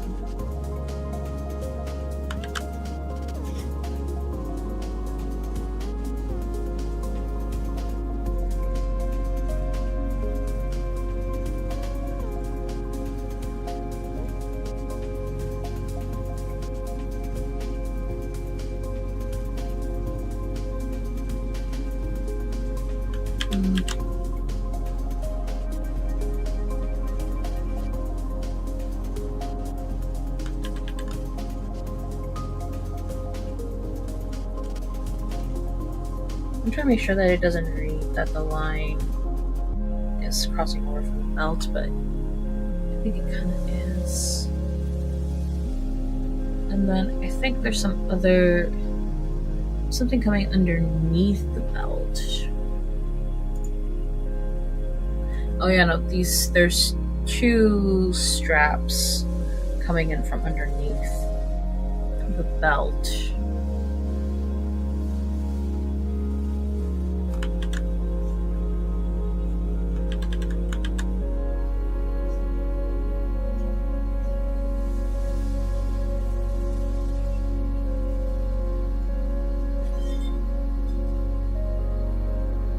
And then last but not least,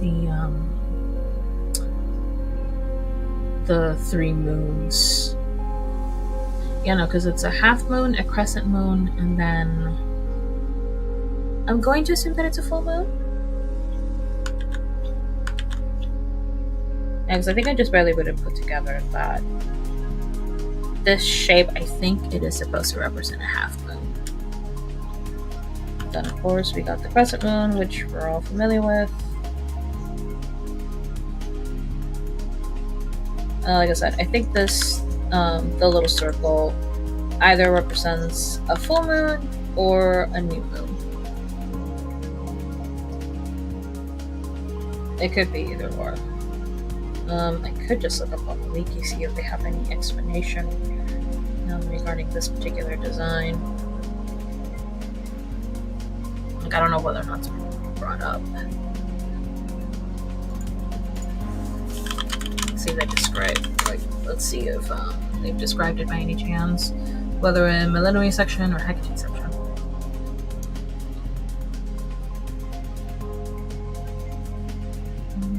Color description.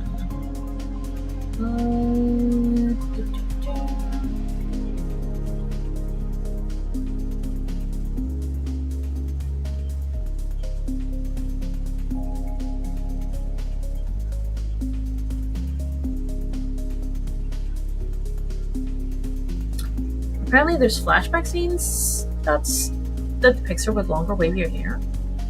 Huh. Skeleton, senior batch. Very sweet. Clothing description. Floral wreath.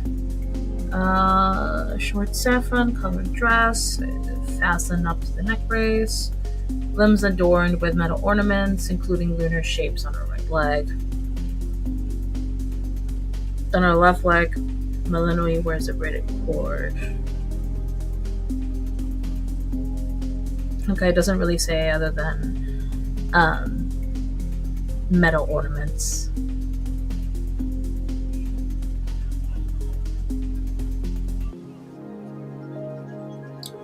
But also, I'm trying to, like, what illustrations are there of her being younger? Because I know that you can redo some aspects of the game, and apparently, according to the wiki, it describes that she has like longer, wavier hair when she was younger, but I don't see the art in that in the wiki.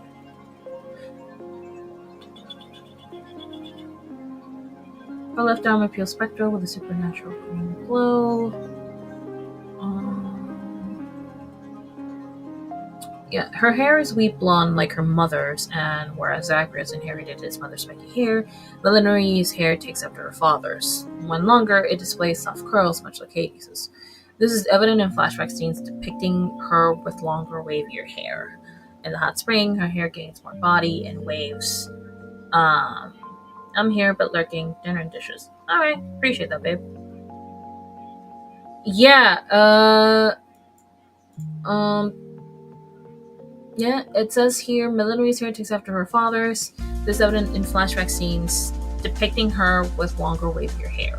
In the hot spring, her hair gains more body and waves than when it is dry. Which, yeah, no, I noticed. It's just apparently there's flashbacks in which she has longer hair. But the thing is, like I said, there's no images on the thing. Like, if you look at the gallery on the Hades wiki, you don't see that. You don't see those images at all. So that's what I'm thinking. Or, like, is this part of, like, the new art that they decided to add? Once they did that, the patch to version 1.0?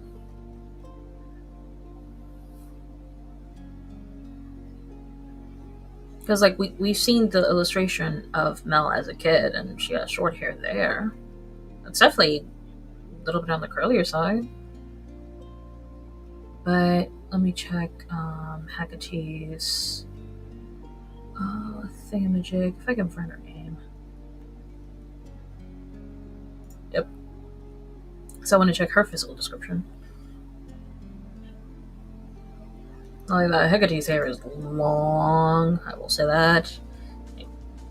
I'm not gonna lie. I wish my hair was long like that, but no, it's definitely a lot longer than it used to be. Like a year ago. The top is a lighter shade than the cape and ends with a silver trim. Above it, she uses a silver crescent moon neck piece as well as the pin of House of Hades' symbol, which that's the same thing that Mel has. For the bottom part, she used a purple dress below a burgundy one, the latter noticeably having a star pattern on top and both being topped by black fabric. She above it uses a loose double silver belt. Okay, cool. I wasn't entirely wrong about the middle section of Hecate, Artemis, Mel, Hecate, Artemis. Yeah, no, I think those three essentially wear a freaking belt in the middle. It's just double belt, adorned with moons and the circle seen in her spells. Her belt and shoulders have green tassels hanging from them. Most of her face is veiled by burgundy fabric, leaving only her green eyes visible. Although most of her body is not visible, her outfit leaves her toned midriff exposed. You know, Hecate a cropped up girly. I don't blame her. I'm one too. Her hair is long and braided and showed to emit a silvery green tone under the moonlight. Her signature weapons are a pair of torches. Yep. I like those torches, not gonna lie here.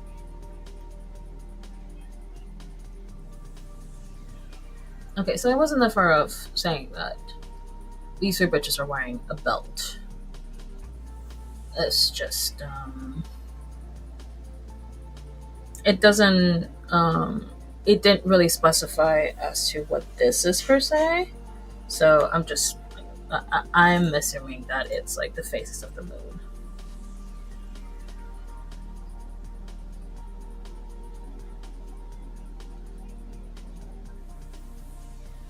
Oh, that's right. Haggerty wears her. Yeah, no, because her midriff is exposed. Her belt is like around the hip area.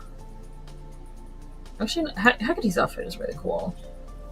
Like, would I wear something like that? Oh, actually, I don't know, because I like wearing. Yes, I like wearing crop tops, but I like wearing high waisted bottoms. Let me actually double check Artemis's physical description, because maybe that one, like, if it that one may confirm the fact that all three of them are wearing a belt, but I could be wrong. Her belt has been changed to a larger and silver one. Okay, so I'm still not far off, along with crescent moons. I do find it interesting that the physical description says Artemis's physical appearance hasn't changed much in Hades 2, but she appears more confident in her stance. That is indeed true. In Hades 1, she definitely seems a bit more reserved, and I definitely understand why. She doesn't really get along with her Olympian family. I think she does care about her brother, but I think more so that she cares about him from a distance. Obviously, what they have in common is singing, but I think that's gonna be it. Anything else, and no, just finds him annoying. Let's see.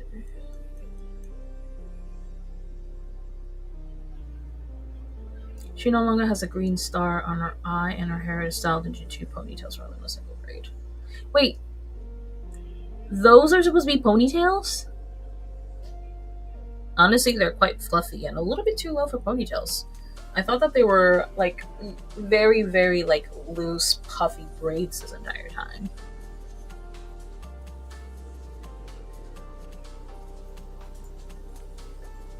Oh yeah, no, I definitely remember the star in her eye. That was part of her makeup. But then in Hades 2, she dumped that for brown eyeshadow, essentially. Brown eyeshadow and like a light brown lip. Oh no, actually, she was still wearing that. She was still wearing the brown lip in Hades 1. But okay.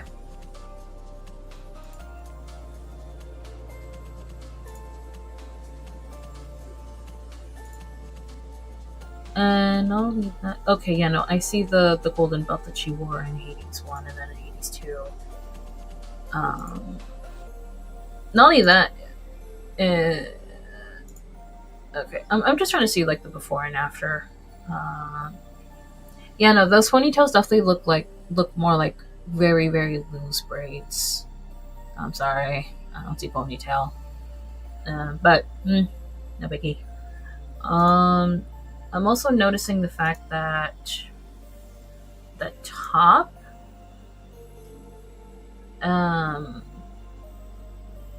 like the top she's wearing in Hades 1. Let me just put it here. The top in Hades 1 definitely has some straps for sure, and is definitely a lot more loose. If anything, I would consider this more of a dress than like a top and a skirt. Meanwhile, in Hades 2, she's definitely wearing a crop top, or a bandeau top as they called it back like around the 2010s.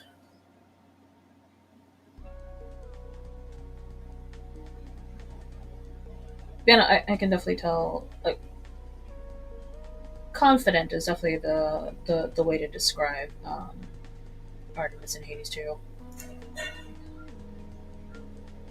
Because here you can tell that, sure, she definitely knows what she's doing, but she's a lot more reserved about it. Doesn't want to let anyone in.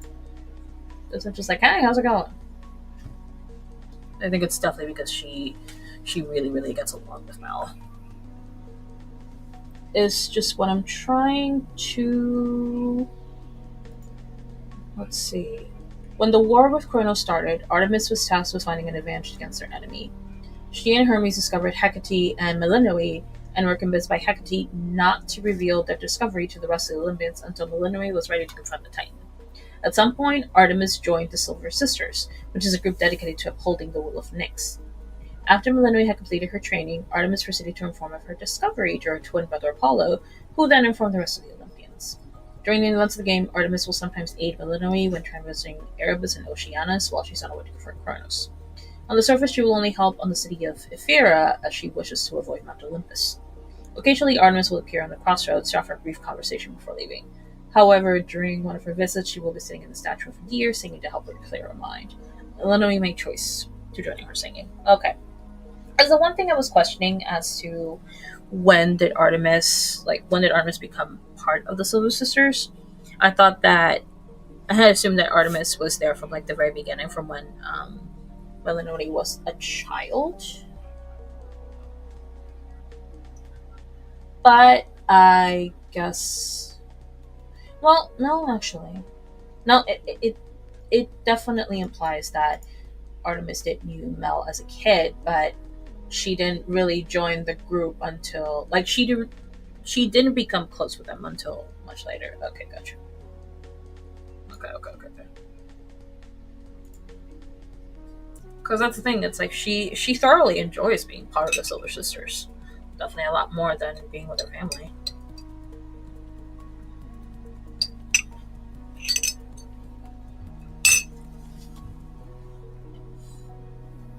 Okay.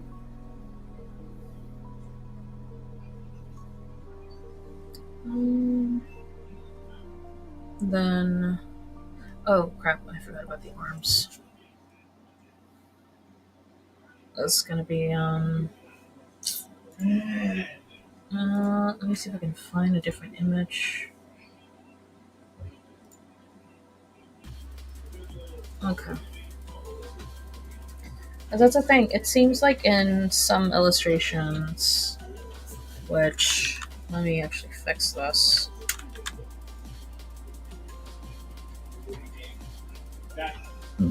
Excuse me.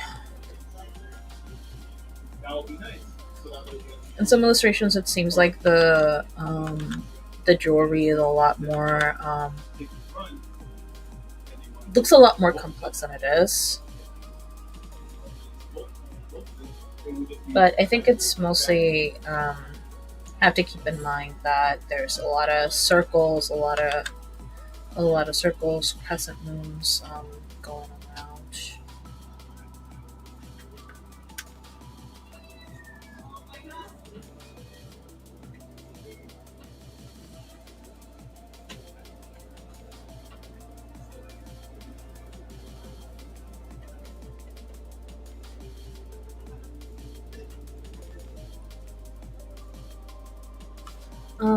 Let me check in some other angle. And then, not everything is straight. Almost everything is like a curve somehow, which I'm trying to imitate, but it's a little bit difficult.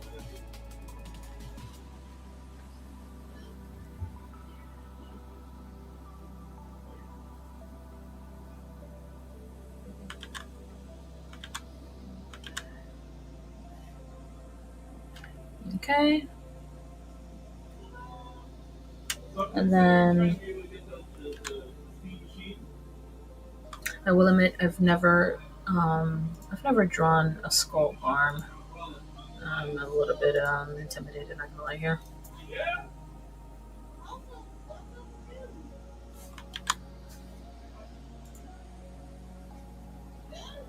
Okay, so it seems like they're definitely the jewelry needs to be a little bit higher. Stickers.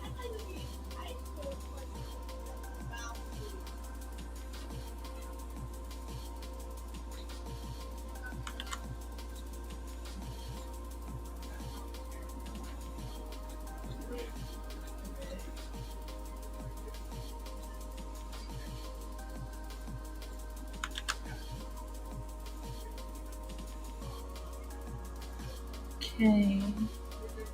Because then...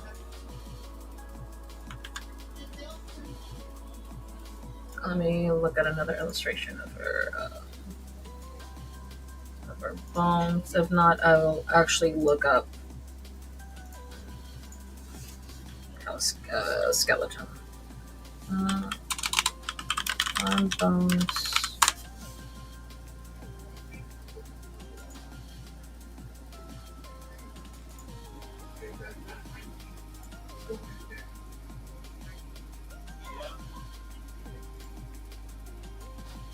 Okay. I go an X-ray. No, wait.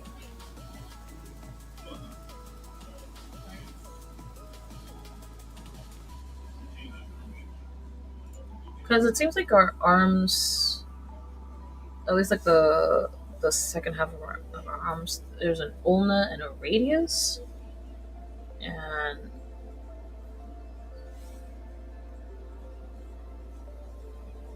so that's how it looks like on the front.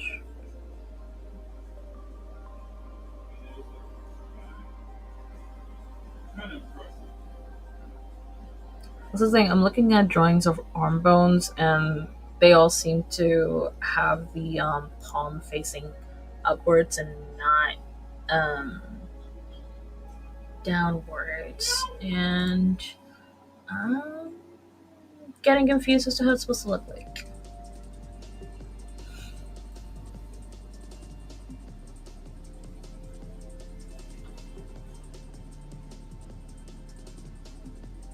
Because like it's supposed to, is it supposed to wrap around or is it not?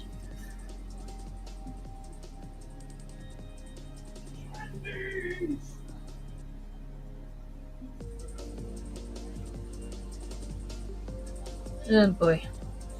I definitely need to study skeleton.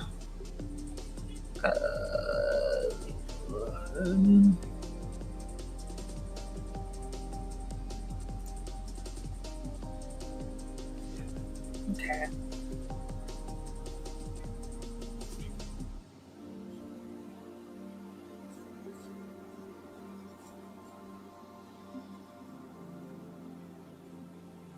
Is that what it's supposed to look like?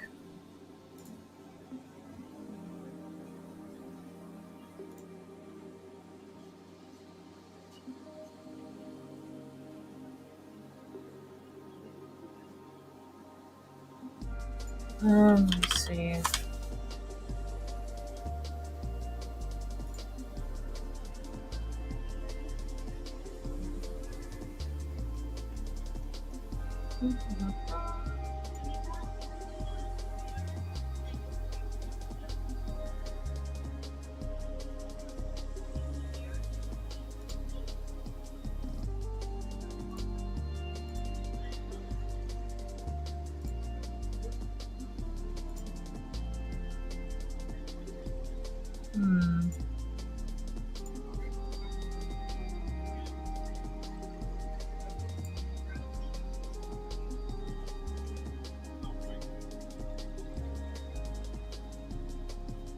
Yeah, even the concept art is not clear enough for me to understand what exactly is going on.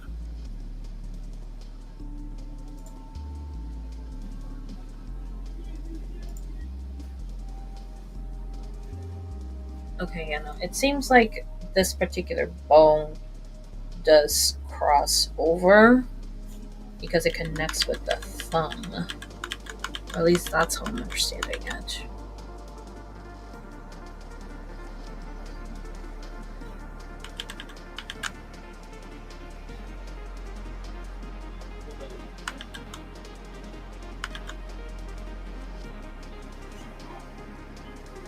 And then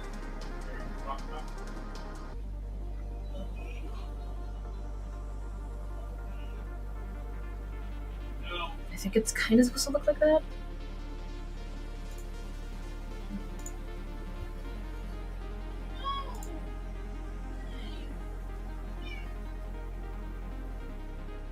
Well, let's check the full-size image of the Ares.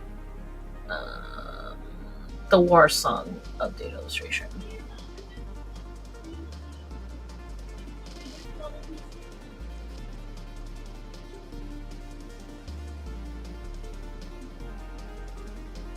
and then the bone, like the end of the bone, is like a lot thicker than the other one.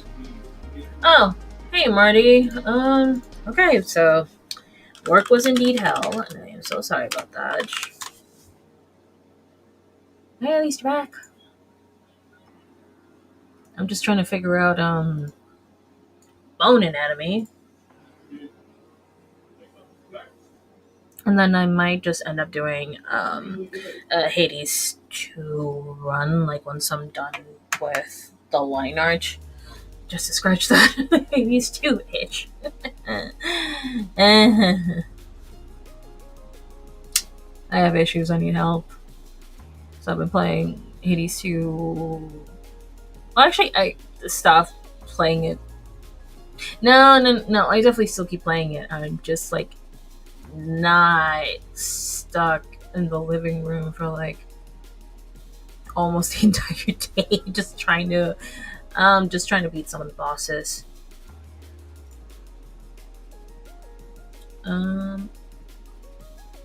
What's the thing? The images for like arm bones and arm hands, they are like so tiny. Okay. And not only that, it seems like this particular bone is a lot smaller.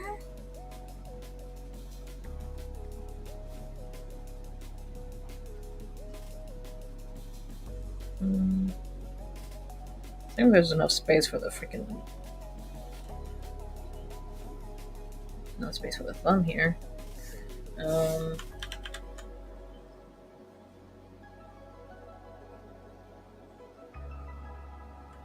was like, I'm not trying to be like super accurate, I'm trying to simplify the shapes. But I'm also like, oh dear god, am I doing this right? Help.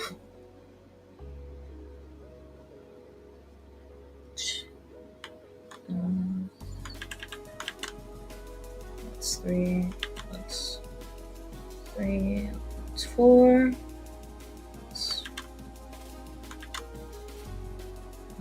2.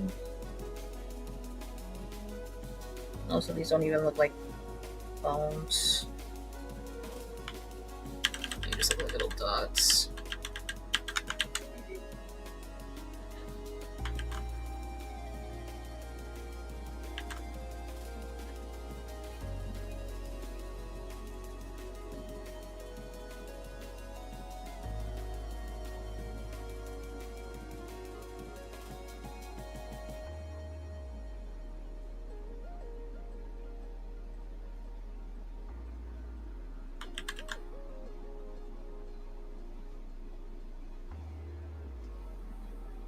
That looks slightly better.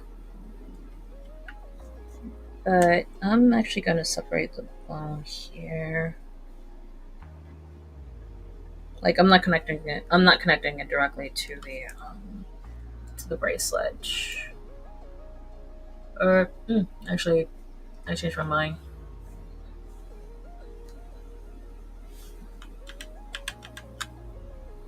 What I will do, however, is exaggerate the curve around here.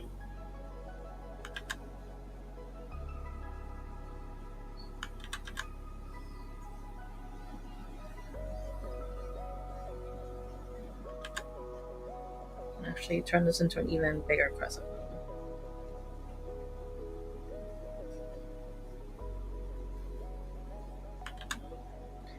Not gonna lie, I do hope like an art book for Hades 2 does get released somehow. So I'm generally surprised that there isn't one. There was a Blu-ray released on the art of Hades 1. Or rather, just on the how Hades was created, period. The behind the scenes, but is that surprised there's like no art book, no nothing. I wonder what's the reason behind that, because like the one thing they definitely released a lot of is music related content.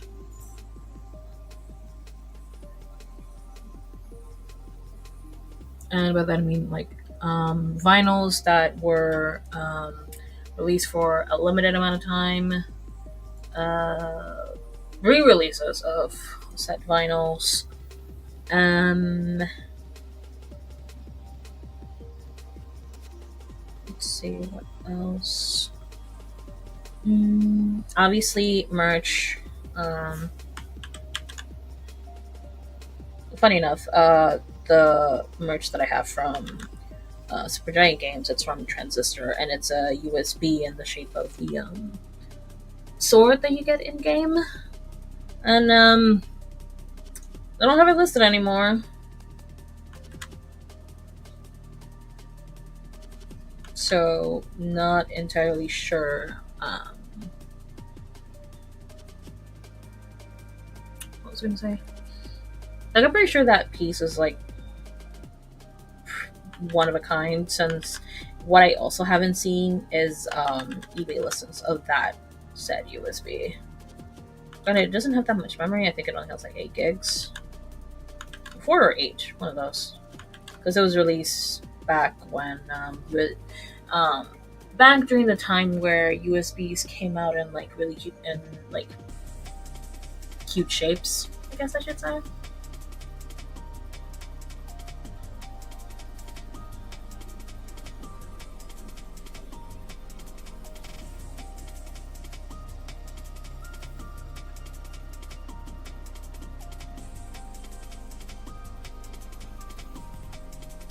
Yeah, no, after a while,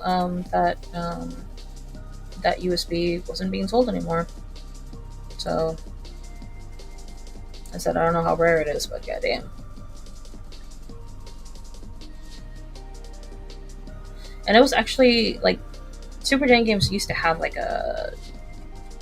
they used to have their own shop, but now their stuff is being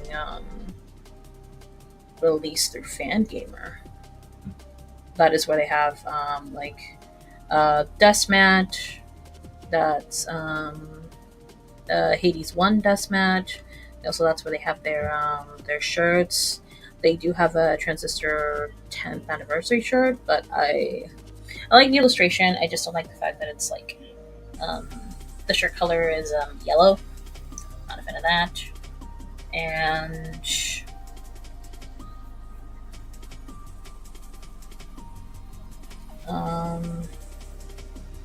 oh, and I think they have the pins and plushies, but again, they're from Hades 1. I think they only have like one Pyre shirt, and I think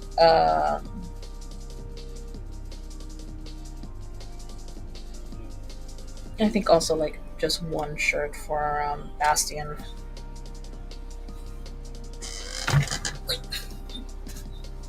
It seems like their main selling point is indeed Hades, and maybe sometime soon will be Hades 2. I legitimately do not know.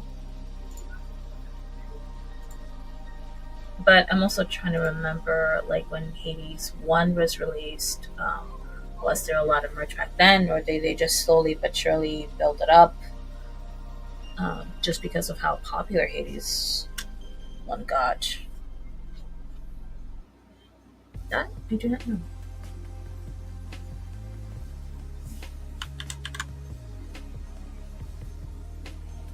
I know that one won awards, like lots of awards, and was 9 out of 10, 9 out of 9 out of 10, 10 out of 10, all throughout almost every like video game outlet. Which I personally don't really follow that, but I just thought it was very interesting. Like, holy shit, this company that I've known of for years is all of a sudden getting popular. The fuck? I was just so confused. Which you know what, fair enough.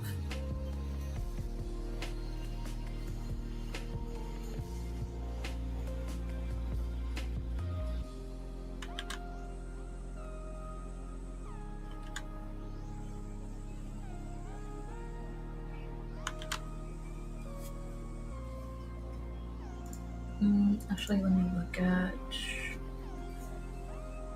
the concept art and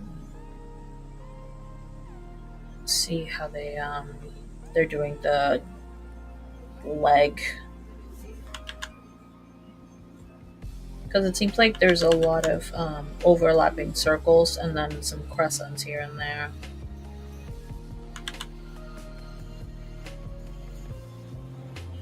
And then some parts are blacked out. I'm guessing it's because of the shading, but you know what? I'm blacking them out too.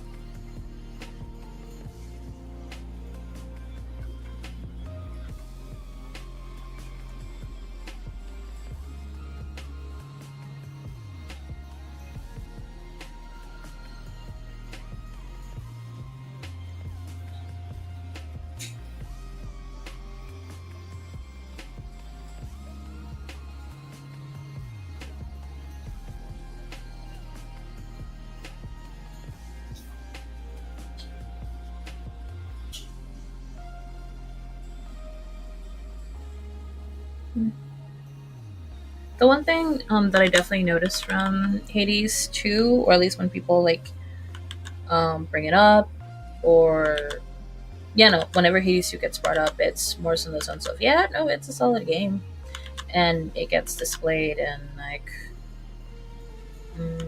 I know one of the YouTubers that my partner and roommates watch, or just roommates in general watch, is it's one Australian dude who reviews.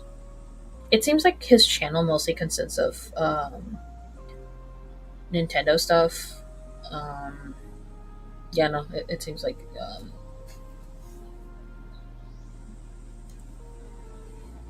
it seems like his channel is mostly geared towards like Nintendo. He has like a marquee of the Switch One, and he has like some like trailers playing in the background. Hades 2 was playing for like a little bit, and then a YouTuber that I occasionally watch for product reviews for emulation consoles. I think he was reviewing the Rogue Ally.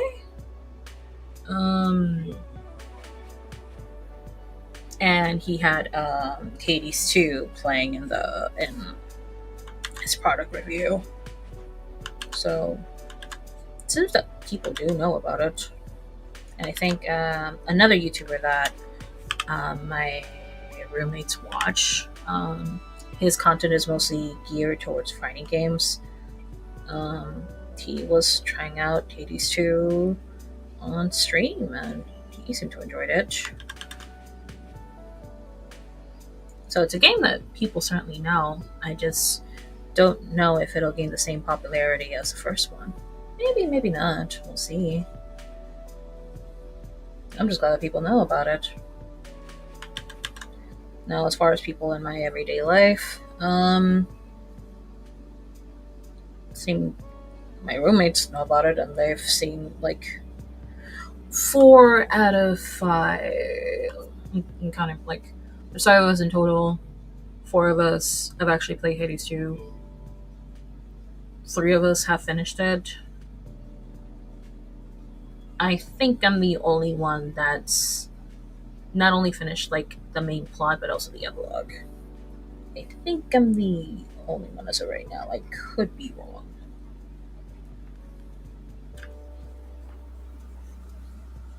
Because I know for sure my partner just got to the point where one of my favorite characters, Dora, like finally remembered who she was.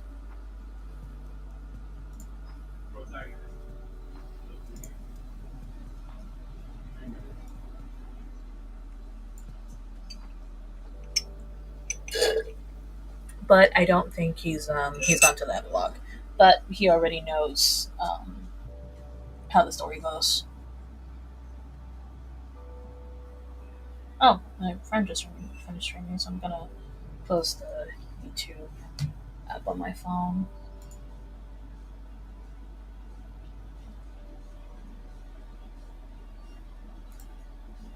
Alright, cool.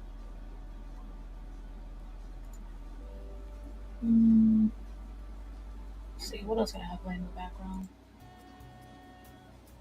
Wait a second. I'm not sure if I can even play Persona 5 music, just because YouTube's gonna be like, hey, you're playing something that you're not supposed to.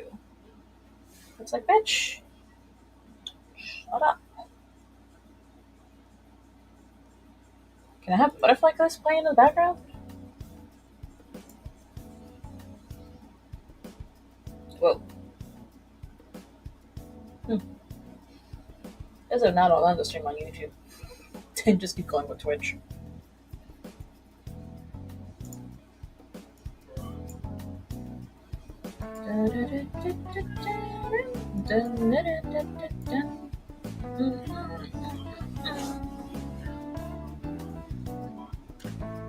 Huh.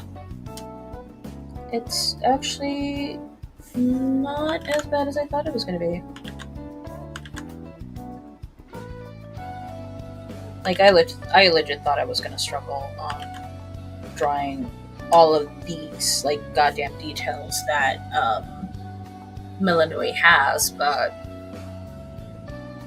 I guess what helped is that I essentially broke it down to simple shapes, and then just observing, essentially, the image, like my references. Then I got this, which, you know what, I'll take it. Like, I'm okay with this.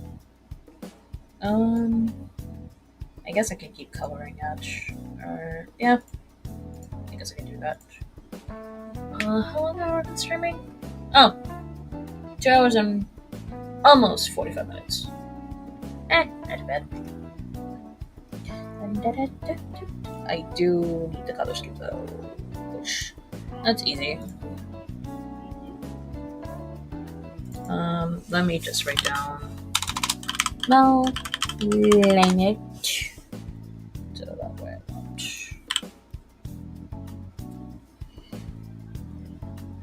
Forget or anything. So I need the color of the eyes.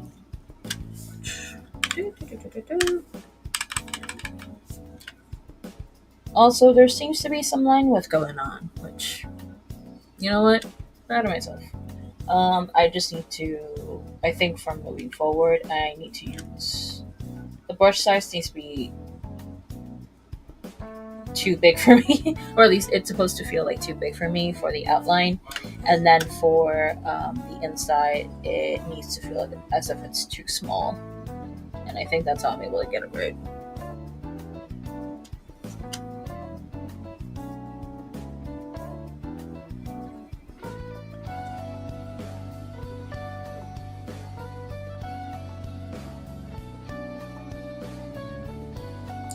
I would definitely, I was gonna say I might mess around with this area around the neck, but I'm just gonna fill it out as if it's like a shade, you know, like as if it's shadow, essentially.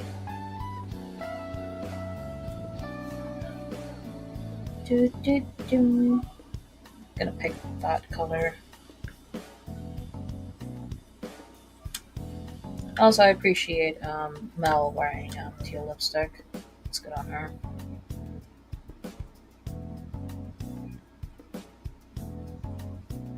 I remember having a teal liquid lipstick way back in the day. I'll admit, when it comes to lipsticks, I only like... The only color that I would actively wear is a purple lipstick. Otherwise, it's gonna be red or like a dark red, like almost burgundy, or black. Not gonna really venture out with other colors. I feel like I feel like it would just draw like a lot of attention towards my lips, and not in a good way. But I guess the one lipstick shade I wouldn't mind trying out is purple, but I think I would pick like a dark purple, and I think brown too. purple lipstick is badass. Like, I've definitely seen it work. I just haven't found a lipstick purple shade that feels like it would suit me. Just because I would definitely like it on a. I don't want the bright purple kind of color. I want it to be. I want it to be like a dark purple.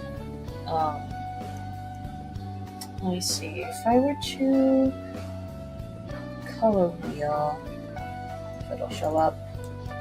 I guess I'm looking for something like this, like somewhere around, like a shade of purple that's around this area. Like it's darker, like you can still tell it's purple. But if it leans more towards black, then sure. As opposed to, I don't know, something really, really bright. That's something I don't want. I want it to be like around here. And same goes for like my red lipsticks. I would much rather prefer them to be around this kind of shade as opposed to this isn't even that bright of a red, but it's definitely a lot brighter than how I want.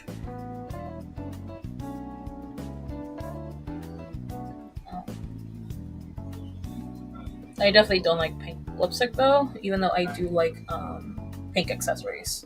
I will say that. It's just that I've tried pink lipstick before when I was a kid of all places, or when I was a teenager, and I just it felt weird. Not gonna lie here.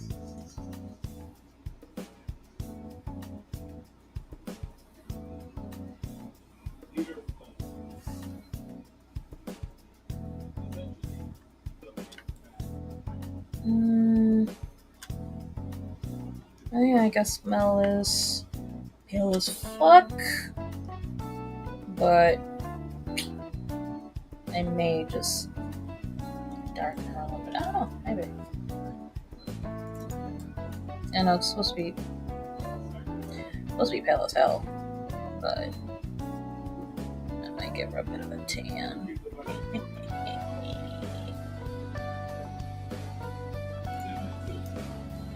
Just a little bit. I mean, I think it's still gonna. I think it's still going to read as white, or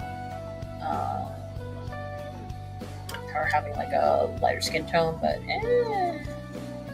at least I tried. Because I remember drawing Peach and then posting it in one of the servers I'm in. And the owner of the server, he was pretty excited, and then he was saying brown peach.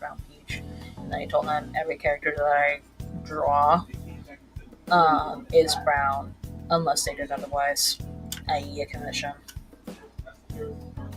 But yeah, no, this is still pretty pale. At least pale in comparison to how I tend to draw OC fan or whatever have you, which is usually around this area. Somewhere around here. Drink iced coffee and attack. No one can stop me. Drink iced coffee and attack.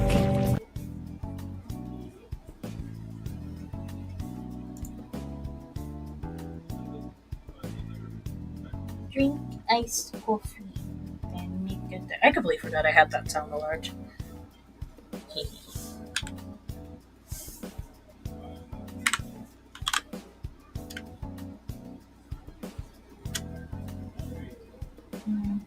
Oh no, wait, I didn't drink iced coffee. I made my partner iced coffee. I just had coffee.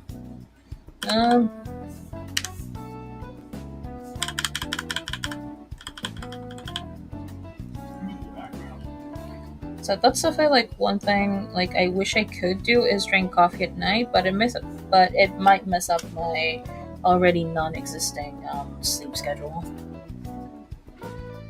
Sag. Huh. So I'm playing Persona 5 music, but YouTube is just like, okay, cool, you're fine. You're doing great, sweetie. As in, I'm not getting the alert of, hey, you're playing music you're not supposed to.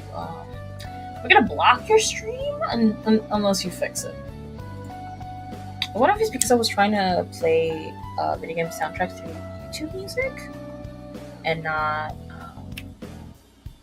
the website YouTube? That's what I'm thinking. I don't know, I'll try it again. But I also like Butterfly Kiss. Goth Doctor is cool. Like, I actually do like her storyline.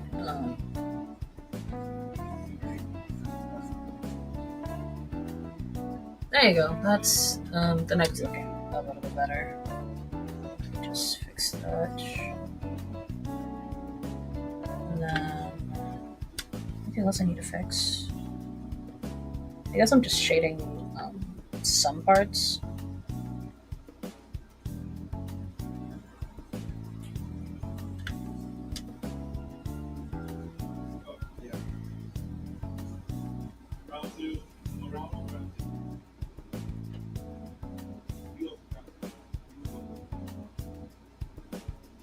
When it comes to me and shading, I'm not that great at it, and I'm still trying to find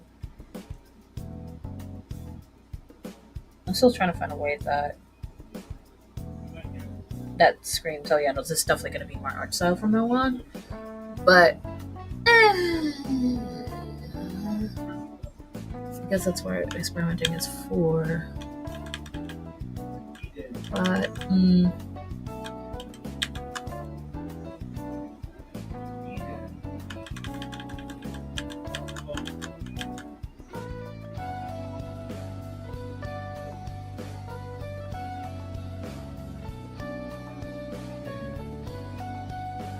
yeah, I think that works better for me.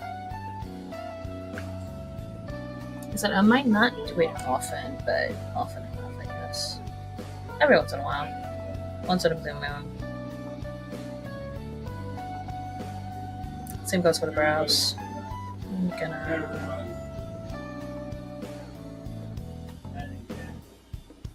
kind of shade the edges a little bit more.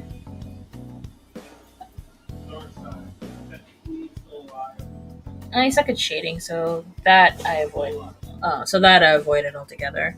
I mean, I can understand that. I'm just more so like when it comes to stuff I'm not really good at, I just still do it anyways. But that's when I study. Like that's essentially why I observe a lot of art. Like I don't just like it. I basically try to look at it and see how an artist does their shading, their rendering, how they depict lighting, what kind of what details they add to their piece. Like, do they add like for example with the eyes? Is it just one solid color, or there seems to be some form of gradient? Are they adding like little decorations? Well, not decorations. Adding something that makes the eyes look like they're glowing. Same goes for. Let me try to give a much better example. Okay. Like for example, the way that the way that this is illustrated, I can kind of tell that the light is coming from up top. So the face is not as illuminated compared to like her arms or like the top, this part of her top. Same goes for like the sides of her arm, and only that. What I also notice is that when it comes to shading, they don't just shade with one block and that's it. There's several. I can kind of break down to obviously this black shape, which is where the line art, the darkest part of the armpit, and then there's the second part right here. That's gonna be like the second darkest area, and then there's like this section right here that's supposed to represent this, how would I call it? Because like this is not the first time I've seen something like this. I also seen it in like a TikTok that was trying to describe it, and even like a YouTuber that I follow, Blue Biscuits. And there, I tried shading for a 30 days video. Or was it a different YouTuber? I think it was probably a different YouTuber. Don't quote me on this because I might be misinforming you. But anyways, this little shape right here, it's supposed to represent the edge that the shade and the light touches. So it kind of creates this this kind of like border.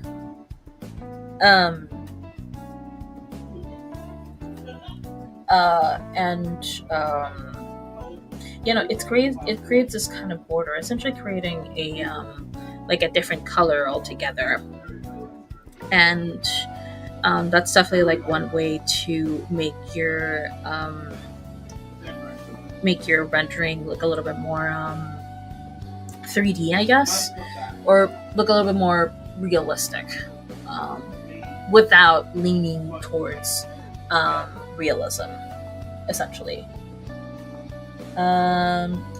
It's kind of like the same dealio, like around here. You can kind of tell like the darkest part of her top is shaded in one shade of orange, and then there's like a secondary one, and then of course a third one, which is where the light is hitting. But I think you can also tell that because there's some pleating going on, there's kind of like a little gap in between the pleating and then the shading. So it essentially mimics the sense of death. It basically makes the piece not look flat.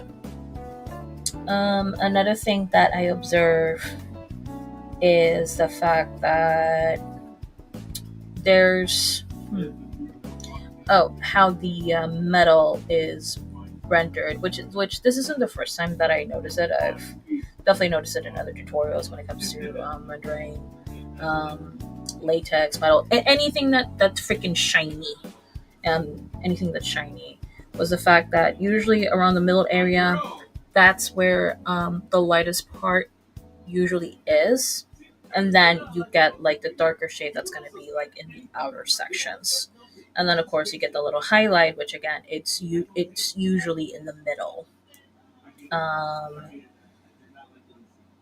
Again, same goes here. Like your lightest part in like any form of jewelry, it's more often than not going to be like around the middle section. It doesn't have to be like straight down the middle. It could be on the it could be on either side, but so long as it's not touching the edges are always going to look darker than the middle section.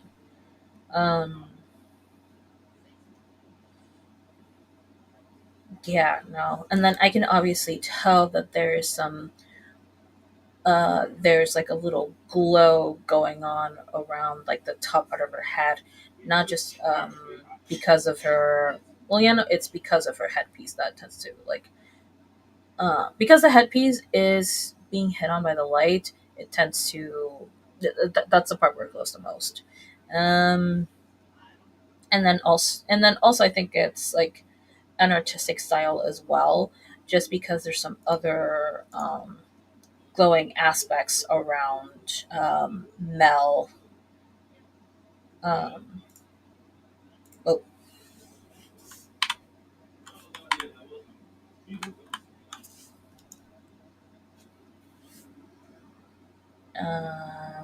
another glowing aspects, like the big example is going to be the fucking hand, especially since it's supposed to represent that um, it's supposed to represent the it's supposed to mimic what you normally think of like a ghost or something. I really appreciate the shading advice, Kat. Thank you. Yeah, sure, no problem. And also, like another thing to keep in mind when it comes to shading is that you like depending on what you're going for, shading does tend to look better when it's like in its blocky. Hold on, this I can probably try to draw.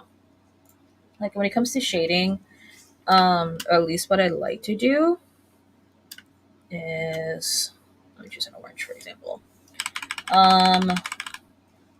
Or actually, let me see if I have some of the files here.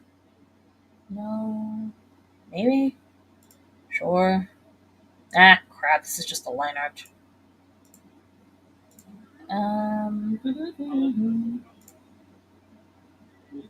Nope, just line art. Okay, awesome. So I don't have I don't have anything else to. I don't have a finished drawing here on this desktop, or at least not right away. But what I normally like to do with shading is that I just use one. I just use one color. I do pick a brush that has. Hold on, because I basically tend to use this brush for just about everything. But it does. It like not only does it taper, but it does give. But it doesn't end like very bluntly unless I press really hard. Um, but it does leave like it kind of looks like a gradient essentially, but a textured kind of gradient. That's pretty much the way that I can describe it. Um, so it's definitely like a solid block, but a solid block that that whose edges are like they're not 100% solid. It has like some form of like gradient texture. Um, and then there's other times where if I want like a softer kind of shade, I just pick this kind of brush, and then I either use the transparent brush, which I actually don't know the name of like of this particular tool. I guess like yes, I'm using a brush, and this is the background color, no, the foreground color, the background color, but then this is the clear one, I guess, the transparent one, and then it just I just use it to um, get rid of the. It is like if I want a softer edge, I just tend to subtract from it. Sometimes I do add on to it as well, but it all depends on. The only thing is, it all depends on the vibes. Um, I said at least that's how I do it. Is it the right way? It's worked for me. um, but hey, if it helps other folks out there, if it helps you out, then yay, I did something right for once in my life. Because I know that when it comes to people creating tutorials or giving art tips, they they always add in that big ass disclaimer of I like this is from my experience. I'm not an art teacher. I haven't gone to I haven't gone to school for it, blah blah blah. But I think we're at a point where it's not that you don't need an art degree in order to teach art. I mean, that would definitely be preferred, but because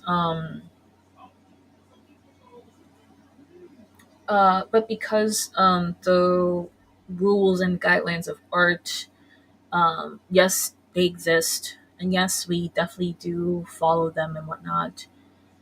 But we more often than not tend to break them anyways, or at least modify them to our liking, essentially,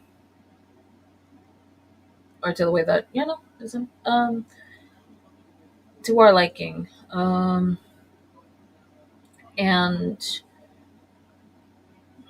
I do think that people should chill with that disclaimer, and then um, if people learn from your art, then by all means, like go for it. Um, just keep in mind, like so long as your intention is that of teaching folks um, how to do art, essentially, without trying to seem like you're the person of authority. It's more so, hey, this is my experience drawing art, and I figured I would show it to you.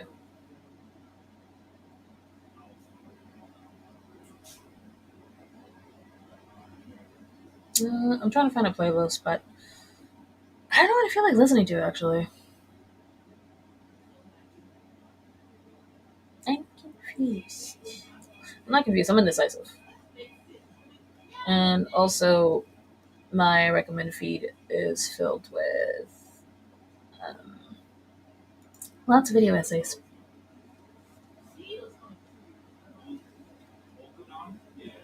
Let's try this one.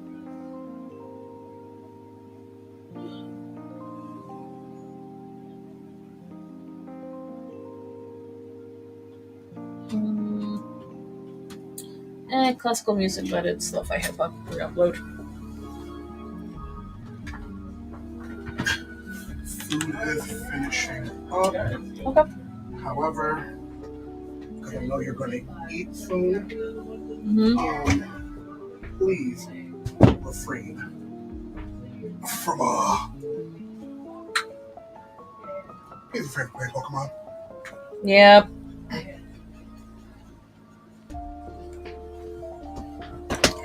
Yeah, like, I didn't think that, like, my stream was gonna get blocked. YouTube. Yeah. YouTube is way more strict than Twitch. Yeah. Yeah, this is right. You could always use ROM for this. He hasn't gotten striked for it yet. No, it's just that ROM, as far as I know, just streams on Twitch and nowhere else. I stream both on Twitch and YouTube, just because I'm trying out this streaming software called Bell Studio, in which I'm able to dual stream for essentially for free, as opposed to Streamlabs, in which you can stream to multiple platforms, but you have to pay for it. And the thing about YouTube is that it's actually a lot more strict in what you're essentially playing in the background when it comes to music, or I guess in this case, what video you're playing. Because yesterday, when I was streaming Silent Hill Shadow Memories, I had like a small little eating break. Yeah, no, I took a break so that way I can eat dinner. And that's the thing, I didn't know that YouTube was gonna block my stream until pretty much after I was done. Because that had never happened to me before on Twitch. That's why. So, I'll just put something else in the background as I'm eating. I don't know, like somebody's YouTube video, I guess. That should be fine. Because, like, it also doesn't help that, like, what I picked was indeed Pokemon, and we already know how the Pokemon company is when it comes to, folks making money out of, or not even making money. I don't make money off of YouTube, but just folks trying to stream their shit. Oh, yeah. They're copyright heavy. Wait, it's nice and toasty here? I mean, Chris, whatever. So I got you a 15-piece nugget with french fry. Oh, thank You you. don't get to full sauce?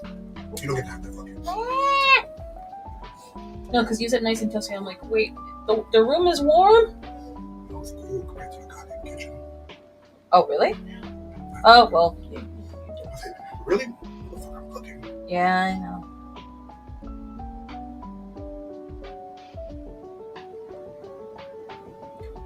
Just gonna get that nugget right there.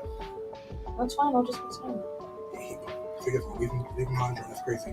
He ain't asked for that. He'll be alright. But yeah, no, this is the dinner for tonight. It's just chicken nuggets and fries. Yay. Yeah, no. Partner just bought frozen chicken nuggets from Stop and Shop and whatchamacallit, and some frozen fries as well. And I think he actually did fry both the nuggets and the fries. I don't think he actually air fried them. Could be wrong though. Oh yeah, no.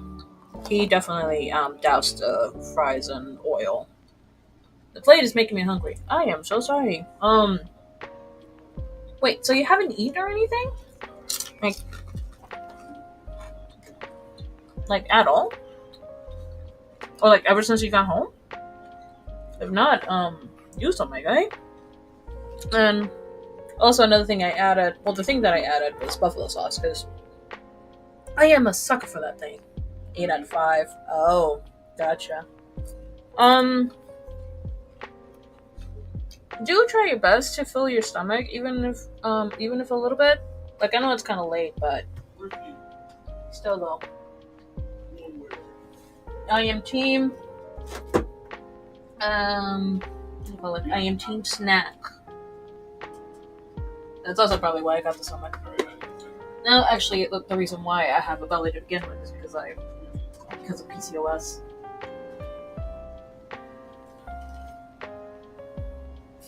Granted, my diet doesn't help either, but it's mostly PCOS. Because I've seen skinny folks like have the same diet as me, and they're doing just fine. Genetics, am I right, folks?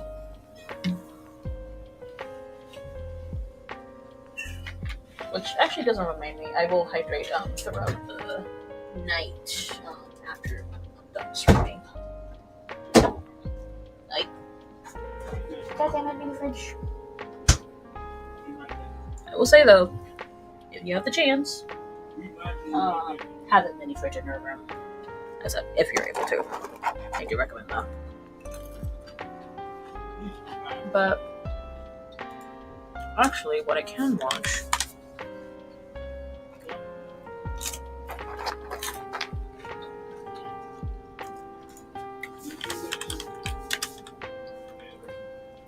Nickel Park, play style.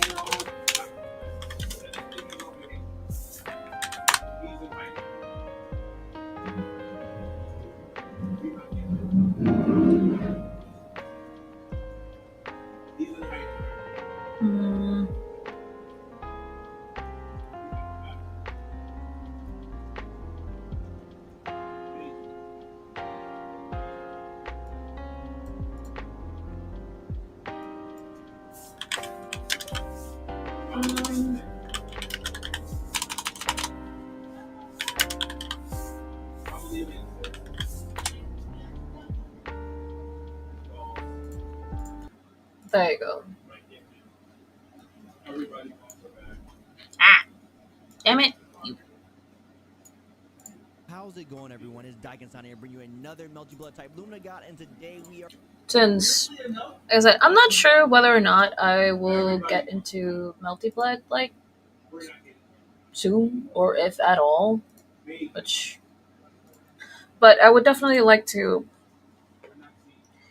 try and understand how how to efficiently play in fighting games, or at least a specific character.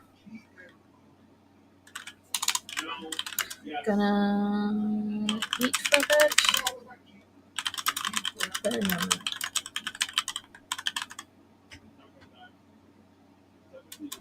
Play. Gonna eat for a bit. Yeah.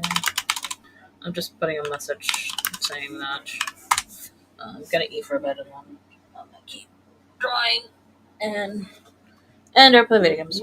They're finally doing Neko art. By highly request, I am bringing back my character guide series, and a lot of people have been requesting a few characters, and Neko art is, of course, one on the list. So we're going to be talking about everything as far as her normals, her specials, her supers, her moon skills. Also, I might just mute my mic. To get you guys started. So let's go ahead and start talking about everything Neko art. So first thing first, what type of character is Neko art? Well, Neko art is going to be a item throw RNG character. So they got a lot of things where they can toss out sort of other Neko arts, and they do a bunch of different things, and the things that they do are random depending on just the RNG chance, right? Sometimes you may get something good, sometimes you may get something completely worthless, but that is the gimmick of the character, is that they are item throw RNG character, and of course they're supposed to be a little bit memey, so they're not really supposed to be like the strongest character. That's why some things may feel like they're useless on paper, but we're gonna try to go over everything and try to give a use for most of the things and how you can try to utilize her tools. So starting off with Neko Art's grounded normals, her 5A is going to be very stubby poke right here, but it's actually going to be like the fastest normal in the game at 4 frames. So very fast button, but it just has no range.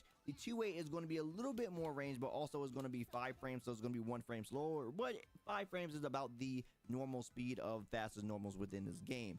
Her 5B is going to be this little kick right here. It actually moves her forward quite a lot, and she actually has a charge version of it, which is going to be this right here, which is going to move forward a lot more than just the regular. So this is the regular, and this is the charge version. Moves forward quite a lot. This is also going to be the move that you're going to be doing to actually beat low shield. So someone tries to low shield you like this.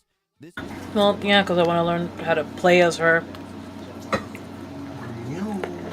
Like, if I ever actually touch Multi-Blood. Is going to be one of her best grounded buttons because of the range that it actually covers. It covers this range right here. A lot of range that it covers. And Also, it sort of what's just up? slides in just like that. It's going to Ow! be a low. I know crunchy fries are It crunchy. also has a charge version of this. Well, just because, like, the mic might pick up the crunchiness, that's why I muted the mic. This actually is unblockable. Now, you don't really It's get anything ambiance. off of this, and if it whiffs, you kind of are in a state where you just get punished. Even though it looks like you're grounded, you're not really grounded, they can actually still punish you. So it's a pretty risky tool Really? that you don't really get anything off of, but it isn't unblockable like some of the other characters that got some unblockable. 5C and 2C are both going to be some other normals that are going to move Neko a little bit more forward. So once you get past her A normals, you can notice that a lot of things start to move her forward a little bit. The 5B, the 2B, the 5C, and the 2C are going to be things that move the character forward. So you definitely want to utilize these moves in order to sort of make sure your pressure actually works, so you're not whiffing attacks after Actually, you're doing one, like say something like Wait, that. is it actually You want to make sure you know the what? How to play Neko Art? Yeah. So the biggest ones are going to be the 2B, the 5B, and the 2C are going to be the biggest. Can I have a reminder that I'm really not that good at video games? Unless you make it move in a little bit, then you can try to like or fighting games. And try to get Motherfucker, I was asking because I saw the streamer shit. Oh. I thought he was playing that video. I know he was actually playing a how to learn character guide. A few interesting command normals. So 6A by itself is actually going to be +2 on block, so you can actually use this in block strings and Daikin FGC. So something you could definitely get away Hmm? with if I you. said Daikin is reliable. Okay, good to know. Because that was the first video that popped up. Off of this situation, so then you can sort of stagger into something else and get your opponent to try to press a button. It seems like you're probably pressing like 5A, don't look that much different.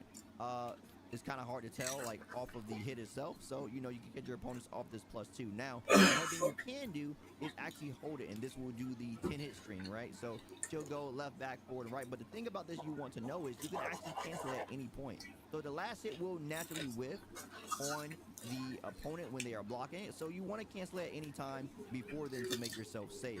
So anything you cancel into, just make sure you can do it. You can actually do it behind them too if you know the timing of when she actually goes behind the opponent. So if you want to do this, maybe you were in the corner, so you were in a corner situation and you want to put them in the corner, you can sort of, you know, time it just right and make it to where they are the ones in the corner from the situation. So while you are disadvantaged as far as the negative frames that you put yourself on from the special move, they are going to be in the corner spot, so you have the sort of positional advantage for using this string.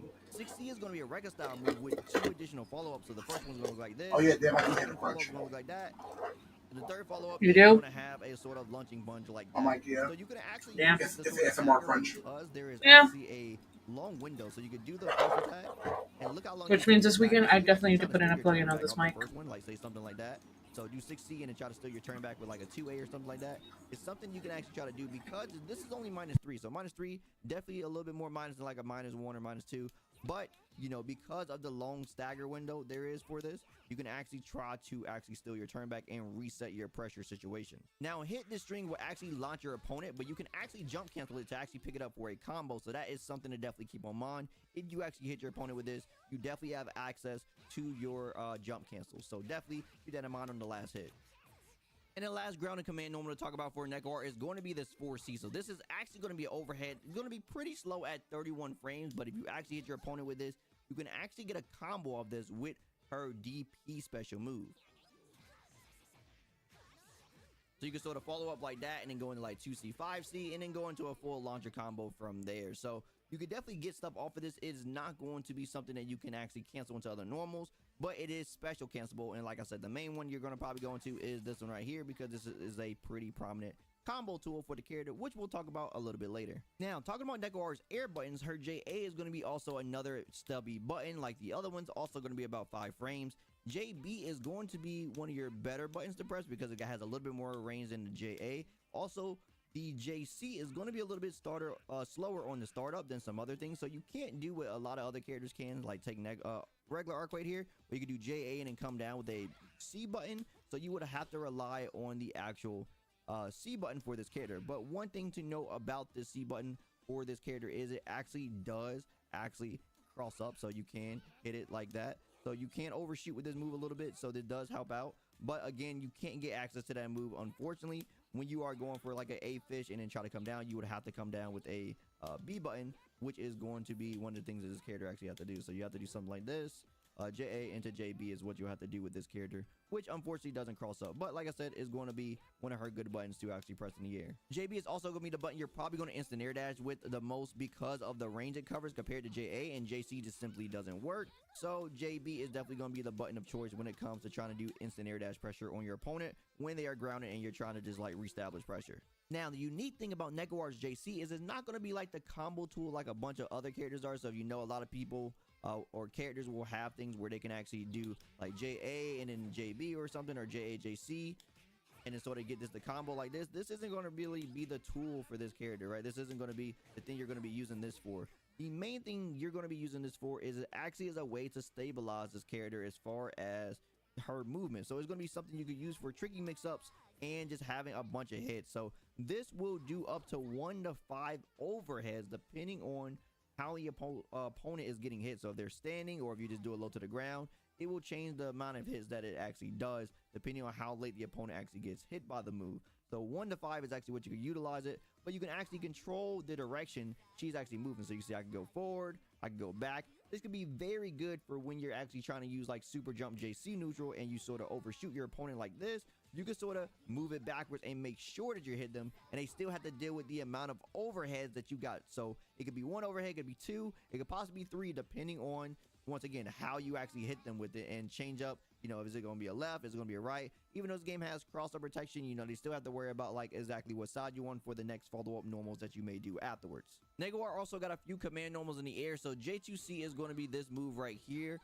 Don't really know the use for this move outside of probably like some combo potential, so probably just combo filler, because it has landing recovery until you like basically touch the ground. Like you really can't move. Like if I do 1 jump, you can't really move, but you can control where you actually recover. So once you do it, you notice that she just she hop forward a little bit, but I control it by going forward a little bit, or I can actually go backwards, as you can see that. So this is going backwards and this is recovering forward. So you can control the recovery a little bit by just holding the direction that you want. The other move is going to be the esportsu, the J2B. This move right here is going to be able to be special cancel. So you could actually special cancel this in the air on the first hit, or you could cancel it on the ground on the second hit. So you got 2 options to really cancel this off of, to sort of like mess with your opponent depending on what you want to do. And yeah, that's pretty much this move. But once again, also don't think this is something you're going to be using a lot. And I mean, it does halt your momentum. So if you know you want to catch somebody probably trying to get like an anti-air attempt, you can try to use it like that. But besides that, I don't really see too much use for this one as well. It can have, like, once again, that little bit of property that I just mentioned before, though. Now, Nekor is going to be one of these weird characters where I actually got to talk about her throw before we actually talk about special moves, because there's something special about this character throw. So when you actually do the throw and it whiffs, if you hold the button, it actually does this charge animation and it becomes like an invincible DP that she'll run through the opponent if it hits. If she doesn't hit, then she sort of bounces off of them, and she is in a punishable state the entire time. So you sort of have like a one little extra attempt that you could try to like do this like weird little invincible DP thing. Even on hit though, it seems like you could like sort of punish it in like some cases and stuff. So beware when you use this move. I guess you whiff it. I guess, you know, maybe think twice about using this, but it is something you can actually utilize sometimes if you want to, especially if your opponent doesn't know about it or if they don't know how to punish it when they get hit by it. Now it's finally time to talk about Neko Art's special moves. So the first one we're going to talk about is the beam. So the true ancestor beam. So this is going to be her 236 series. This is going to be the A version right here, which kind of goes full screen, kind of locks your opponent down. It covers a very good angle, right? It covers the ground and an angle that a lot of people would jump at. So you could definitely catch a lot of people with this, and it actually combos into the actual super version, which is the 236C, which we'll talk about a little bit later once we start talking about the supers. 236B is going to be the one that's going to be a little bit more of an anti-air tool when they're like right above you. This is really good that she actually got something like this, because there's a lot of things where some characters don't have like really good answers when people are above them, but this is actually a pretty prominent answer, and it's actually faster than the A beam, so you can actually use this like as a reaction tool when somebody's right above you. They do like a double jump or something. This could be something you can use to try to lock them down. Neko Art 623 series is going to be the Neko sidestep, aka the shot, right? So the A version is actually going to be the one you use in combos like I showed previously, so you could do this in combos and pick it up with like a 2C or something, 2C, 5C. You can pick this up for combos. So this is going to be your main combo tool one that you're going to be using in combos. The B version is actually going to be a DP. So you see it has invul. This move actually has a lot of invul, being strike like 1 through 30. So you're going to have a lot of invul from this move right here. For some reason, I don't know why it has that much, but yeah, you just pretty much got to wait for the recovery of this move if you're trying to punish this. And this is something you should know as a Neko Art player as well, that you have a lot of invisibility when you actually use this attack. Now, of course, being a DP, this being her DP is not the best, obviously, because she only covers the ground, not covering the air. But it does have its uses and can get you out of certain situations. The next thing to talk about is her 214 series. So 214 series is going to be the dig move where she teleports, right? So there's going to be 3 different ones, and this actually doesn't have an EX move on this, surprisingly. So there is going to be 3 different places that she's going to come. So you see that when she digs, there's 3 different like Neko Arts there. So the A version is going to be the furthest away. The B version is going to be the middle, and the C version is going to be the one that is like closest to the opponent. So you just have to keep this in mind, right, when you're actually doing this. So the other thing about this move is there is a chance that the Neko Arts can actually, rather than dig back into the ground, actually go up into the air and actually like become a projectile. Like I said, it's a very small chance. You see there's one right there. Apparently it's like a 25% chance from what people have been testing. But yeah, this is something, once again, just part of the RNG aspect of this character. But the main thing you're going to be using this is to get around the screen, right? It's less about the hits and more about the getting around the screen. The hits or the RNG aspect of one actually doing something that is useful is just an added bonus when you're actually trying to use this to manipulate your movement around the screen. Neko Arts 228 series is also going to be a couple of projectiles. So the first one is going to be this flare attack right here, as you can see. So this is actually going to be plus on block, actually being +1 actually on the first hit of this. So when you actually do it, you can actually get a +1 like that. So I got Arquay to actually do a 2A after I press the button, so you can actually, not gonna lie, this is indeed a very useful video. And by the way, I finished eating. However, comma, I only understood half of the concepts. I don't understand what the numbers mean and the letters. All of a sudden, I'm in algebra class. Oh God, excuse me. Also, dinner was good. Forgot to mention that. Because I sent Chipotle Kirby on my food. Take your goddamn time. I did take my cut. No, you did not. Yeah, you're right. Kirby doesn't take. I was hungry. Not only that, I need to go back to streaming. Oh. Oh yeah, no. I didn't add that much buffalo sauce to my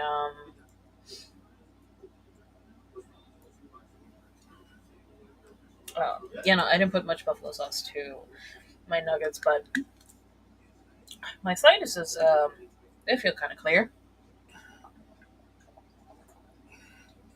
It cleared up a little bit.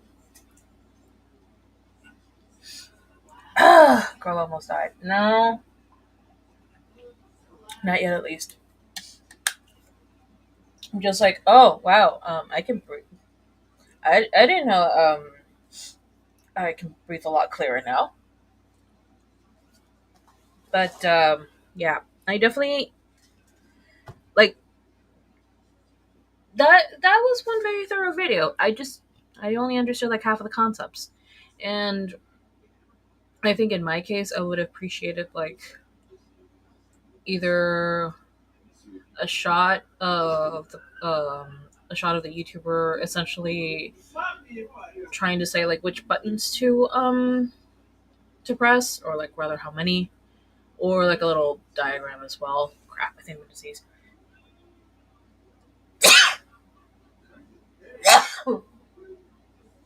Thank Can you. you not sneeze into my mic? I did not sneeze into your mic. I watched you!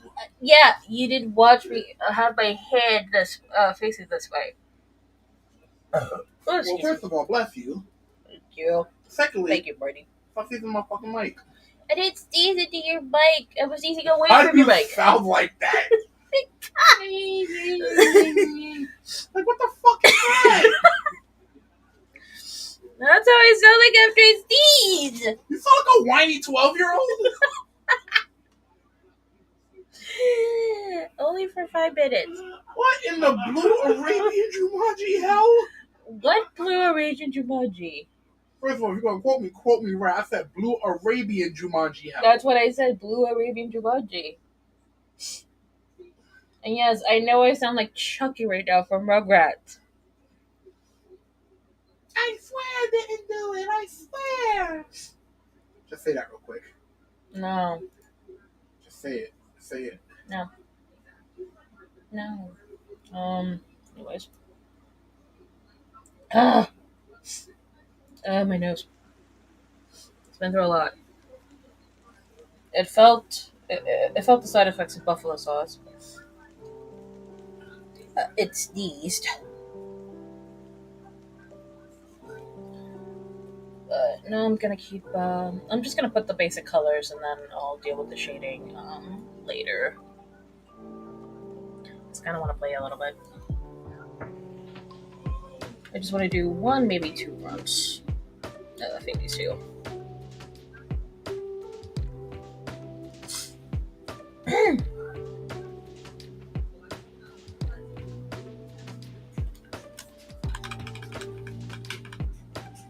But if I do try Melty Blood this weekend, I guess I'll just see if some of that information that dude was talking about stuck. Because I was this close of saying, I understand it now. Doesn't understand it at all. I was this close of pulling that move, but nah. Let's not. Not yet, at least.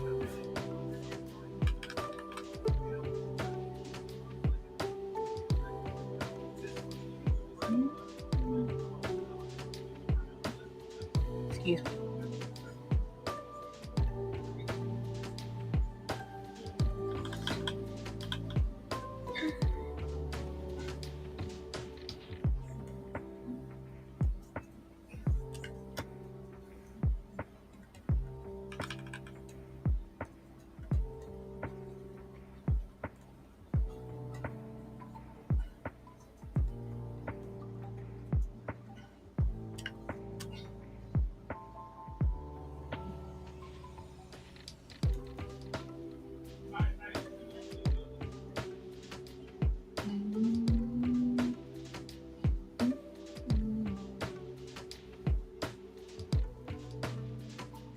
Damn it.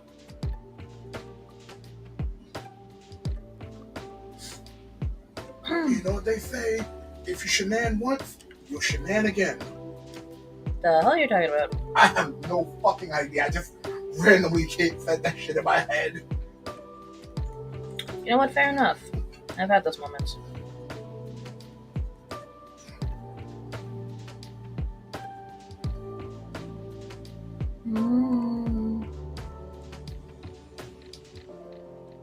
Oh, so you're playing Marvel Rivals? Yeah, I'm see how it is on this laptop again. Okay. No, because Steam called you out. That's why. I know.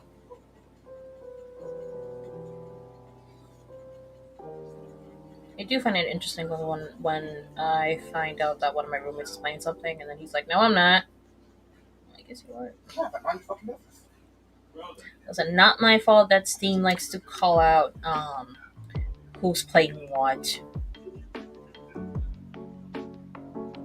Not my fault.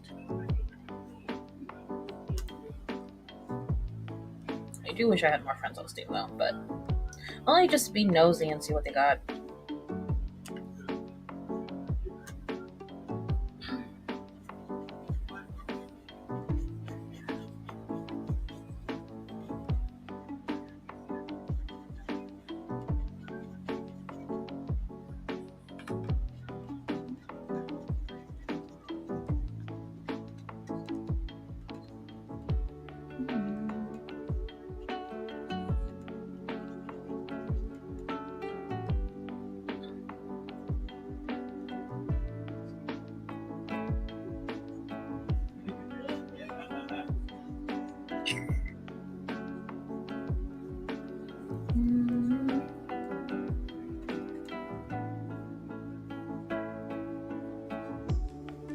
Okay, just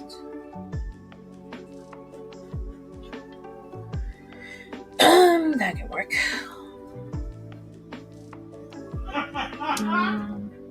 Yeah, the arm's the same color as the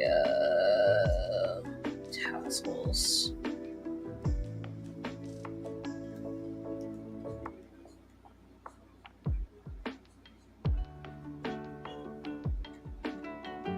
Yeah, no. I really do like this brush. These are just about everything: shading, line art, filling. Even though with trying to just fill up the shapes and whatnot, I can just. There's other ways to do it, more efficient ways to do it. I just don't. Because I forget. Jordan is calling you. Oh, they now. Yep. That's my controller. Which controller? Xbox. Oh. Wait, where's my PS4 controller?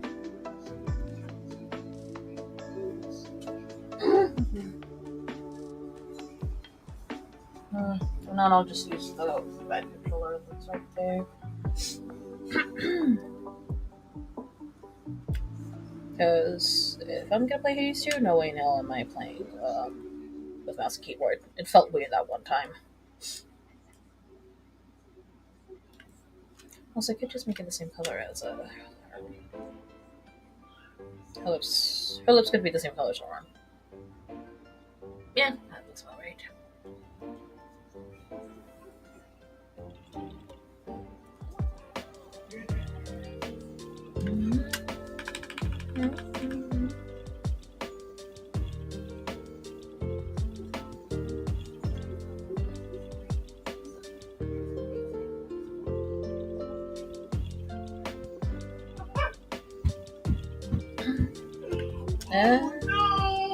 And one of my roommates is kind of sort of dying from laughter. I would say I called dibs on his laptop, but nah. It's alright. I called dibs on his iPad. There you go.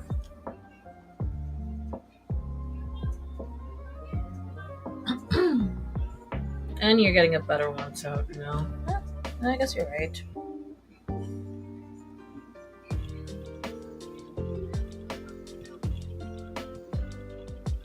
Because I don't know how this dude is I don't know how dude has survived with 128 gigabytes of memory and nothing else.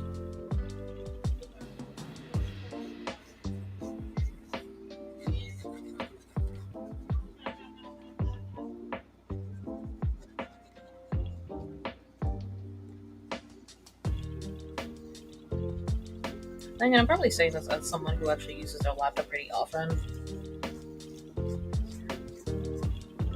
You had 256, you were much better. I know! But didn't you, up my memory?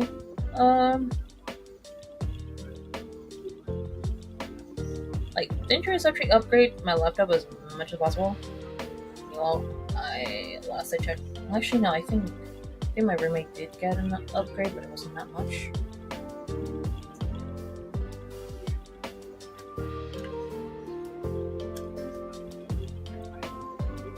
$512, yes.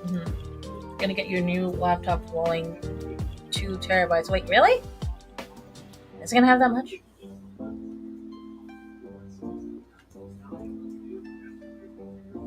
Oh, wait, the grade, which is, let me just a little bit closer.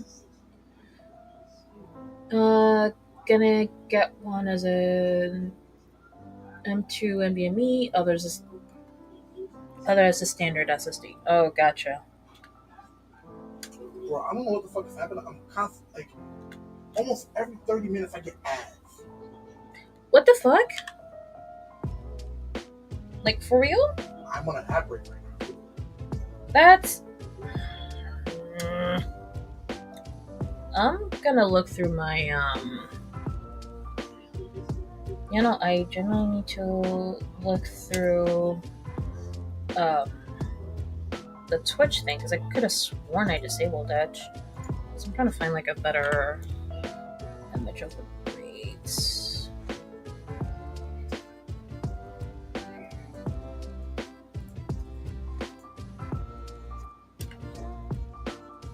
I think this one might be a little bit better.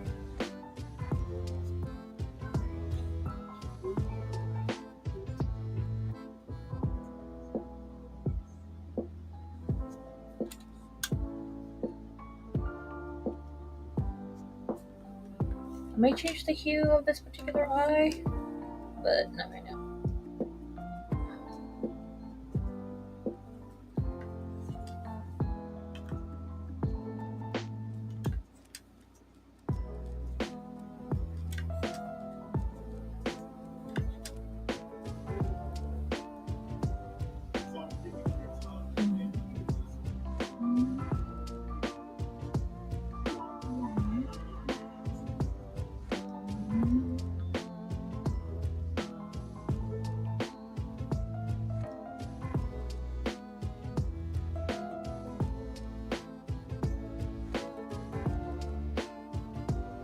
Okay. Hoping I got the...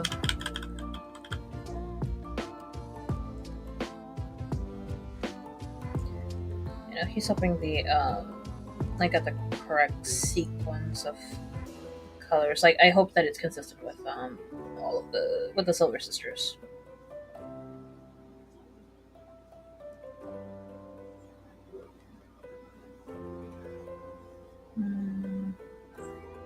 Okay.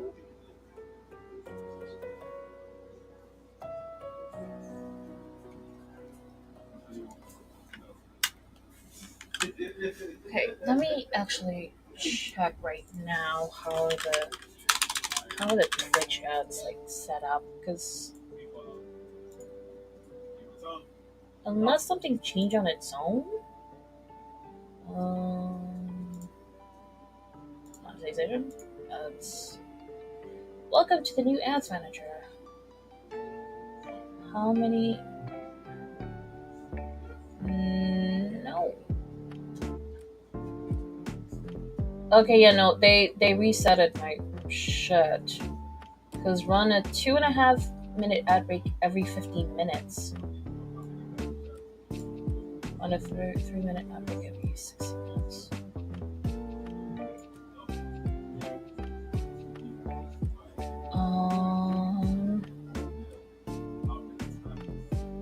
Ad frequency, length, longer ads less often.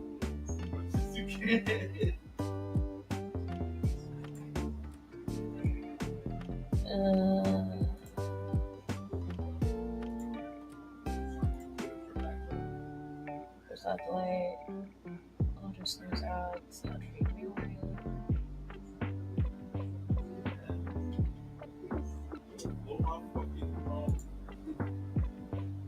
Okay, chat notification.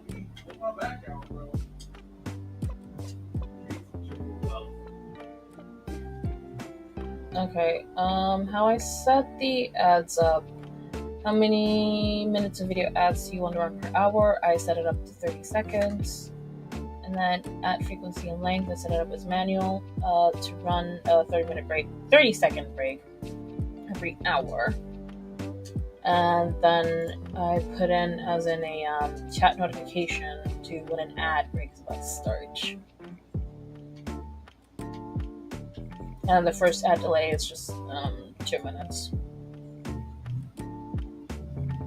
Yeah, no, because it said that it was going to run an ad, like a 2-minute ad every hour, not every 30 minutes.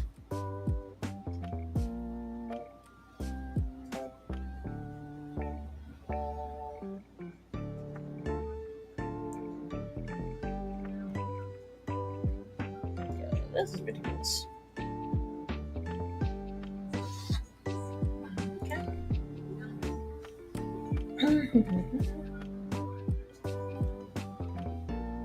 And, let's see.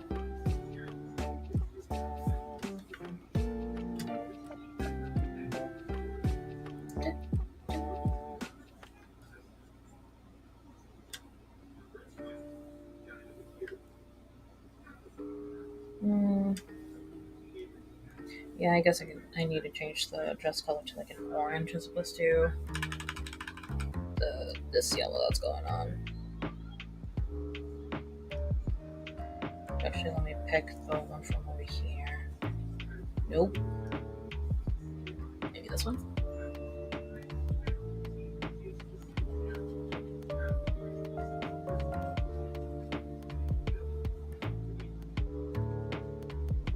Because it's like...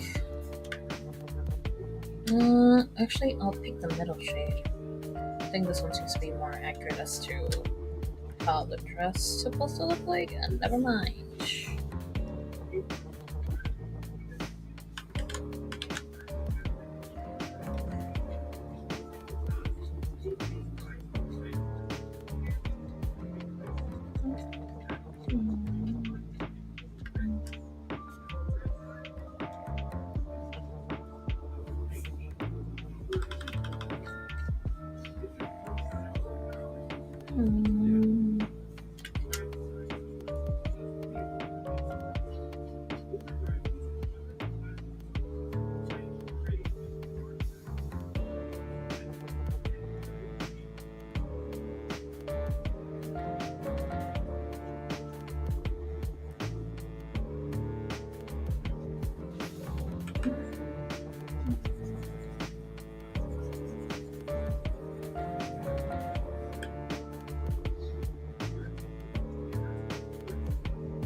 Alright.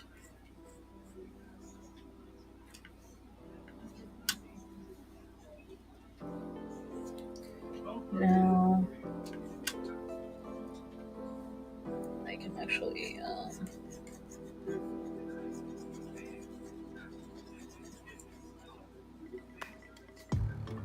paint the moon. She goes on her forehead. Ah, fuck.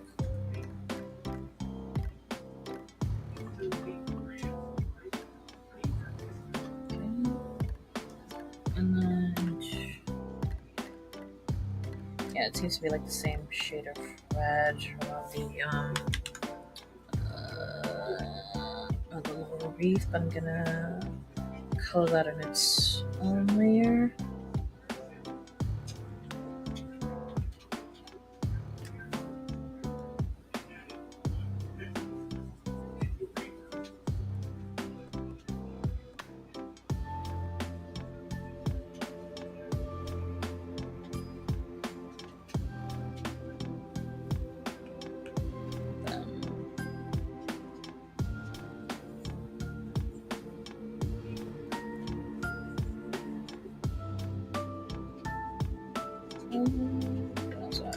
Oh yeah. Did not actually finish drawing up, covering most of her hair. Is this a little wreath? Yes, it is. Okay.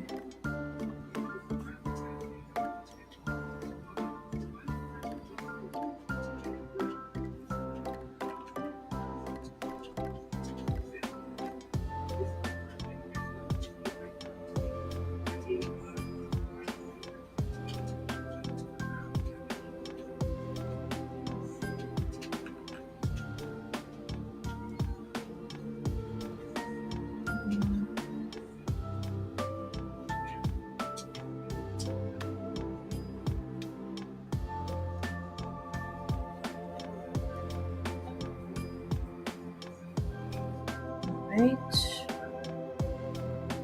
I think that looks decent enough. And the lightest color here. Then let's see if we can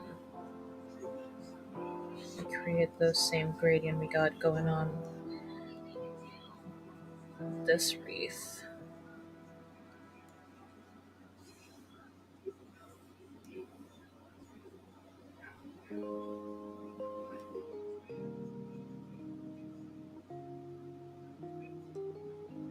Nope. There you go.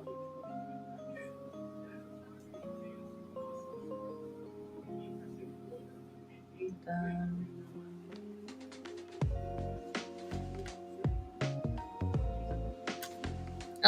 her bone is that of a lighter shade of green.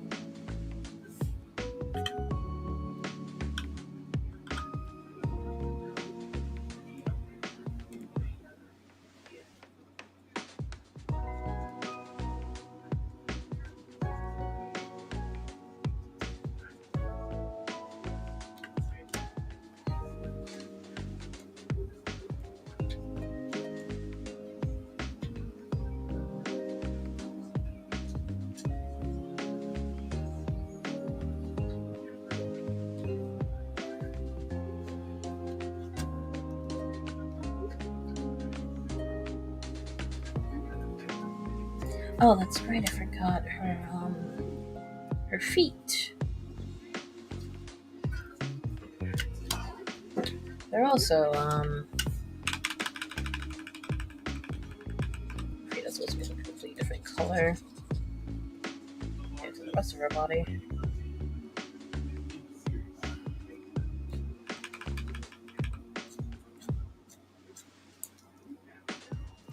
Except, let me actually look at the official image. Ah, okay. Okay, it goes from yellow to orange.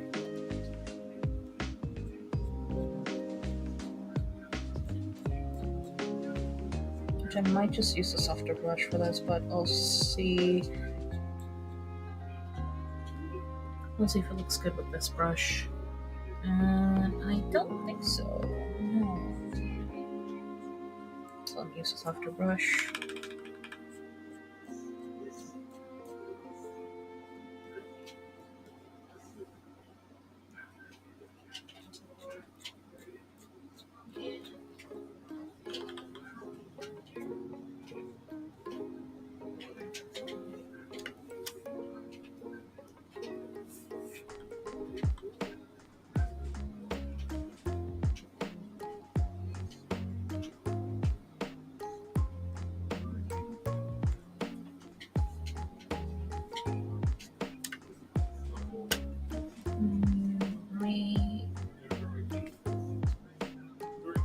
Okay, I was double checking her eyes, and it seems that no, they're supposed to be like a not the same shade of green as like as for jewelry or her arm. It is definitely much more lighter green.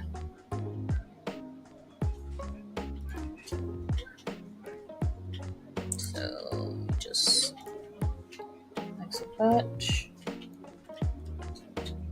So yeah, no, I got the flat colors just about right. And I'm gonna leave the drawing as is for now. I just hope I don't forget to transfer this file to my USB and then keep working on it on my laptop.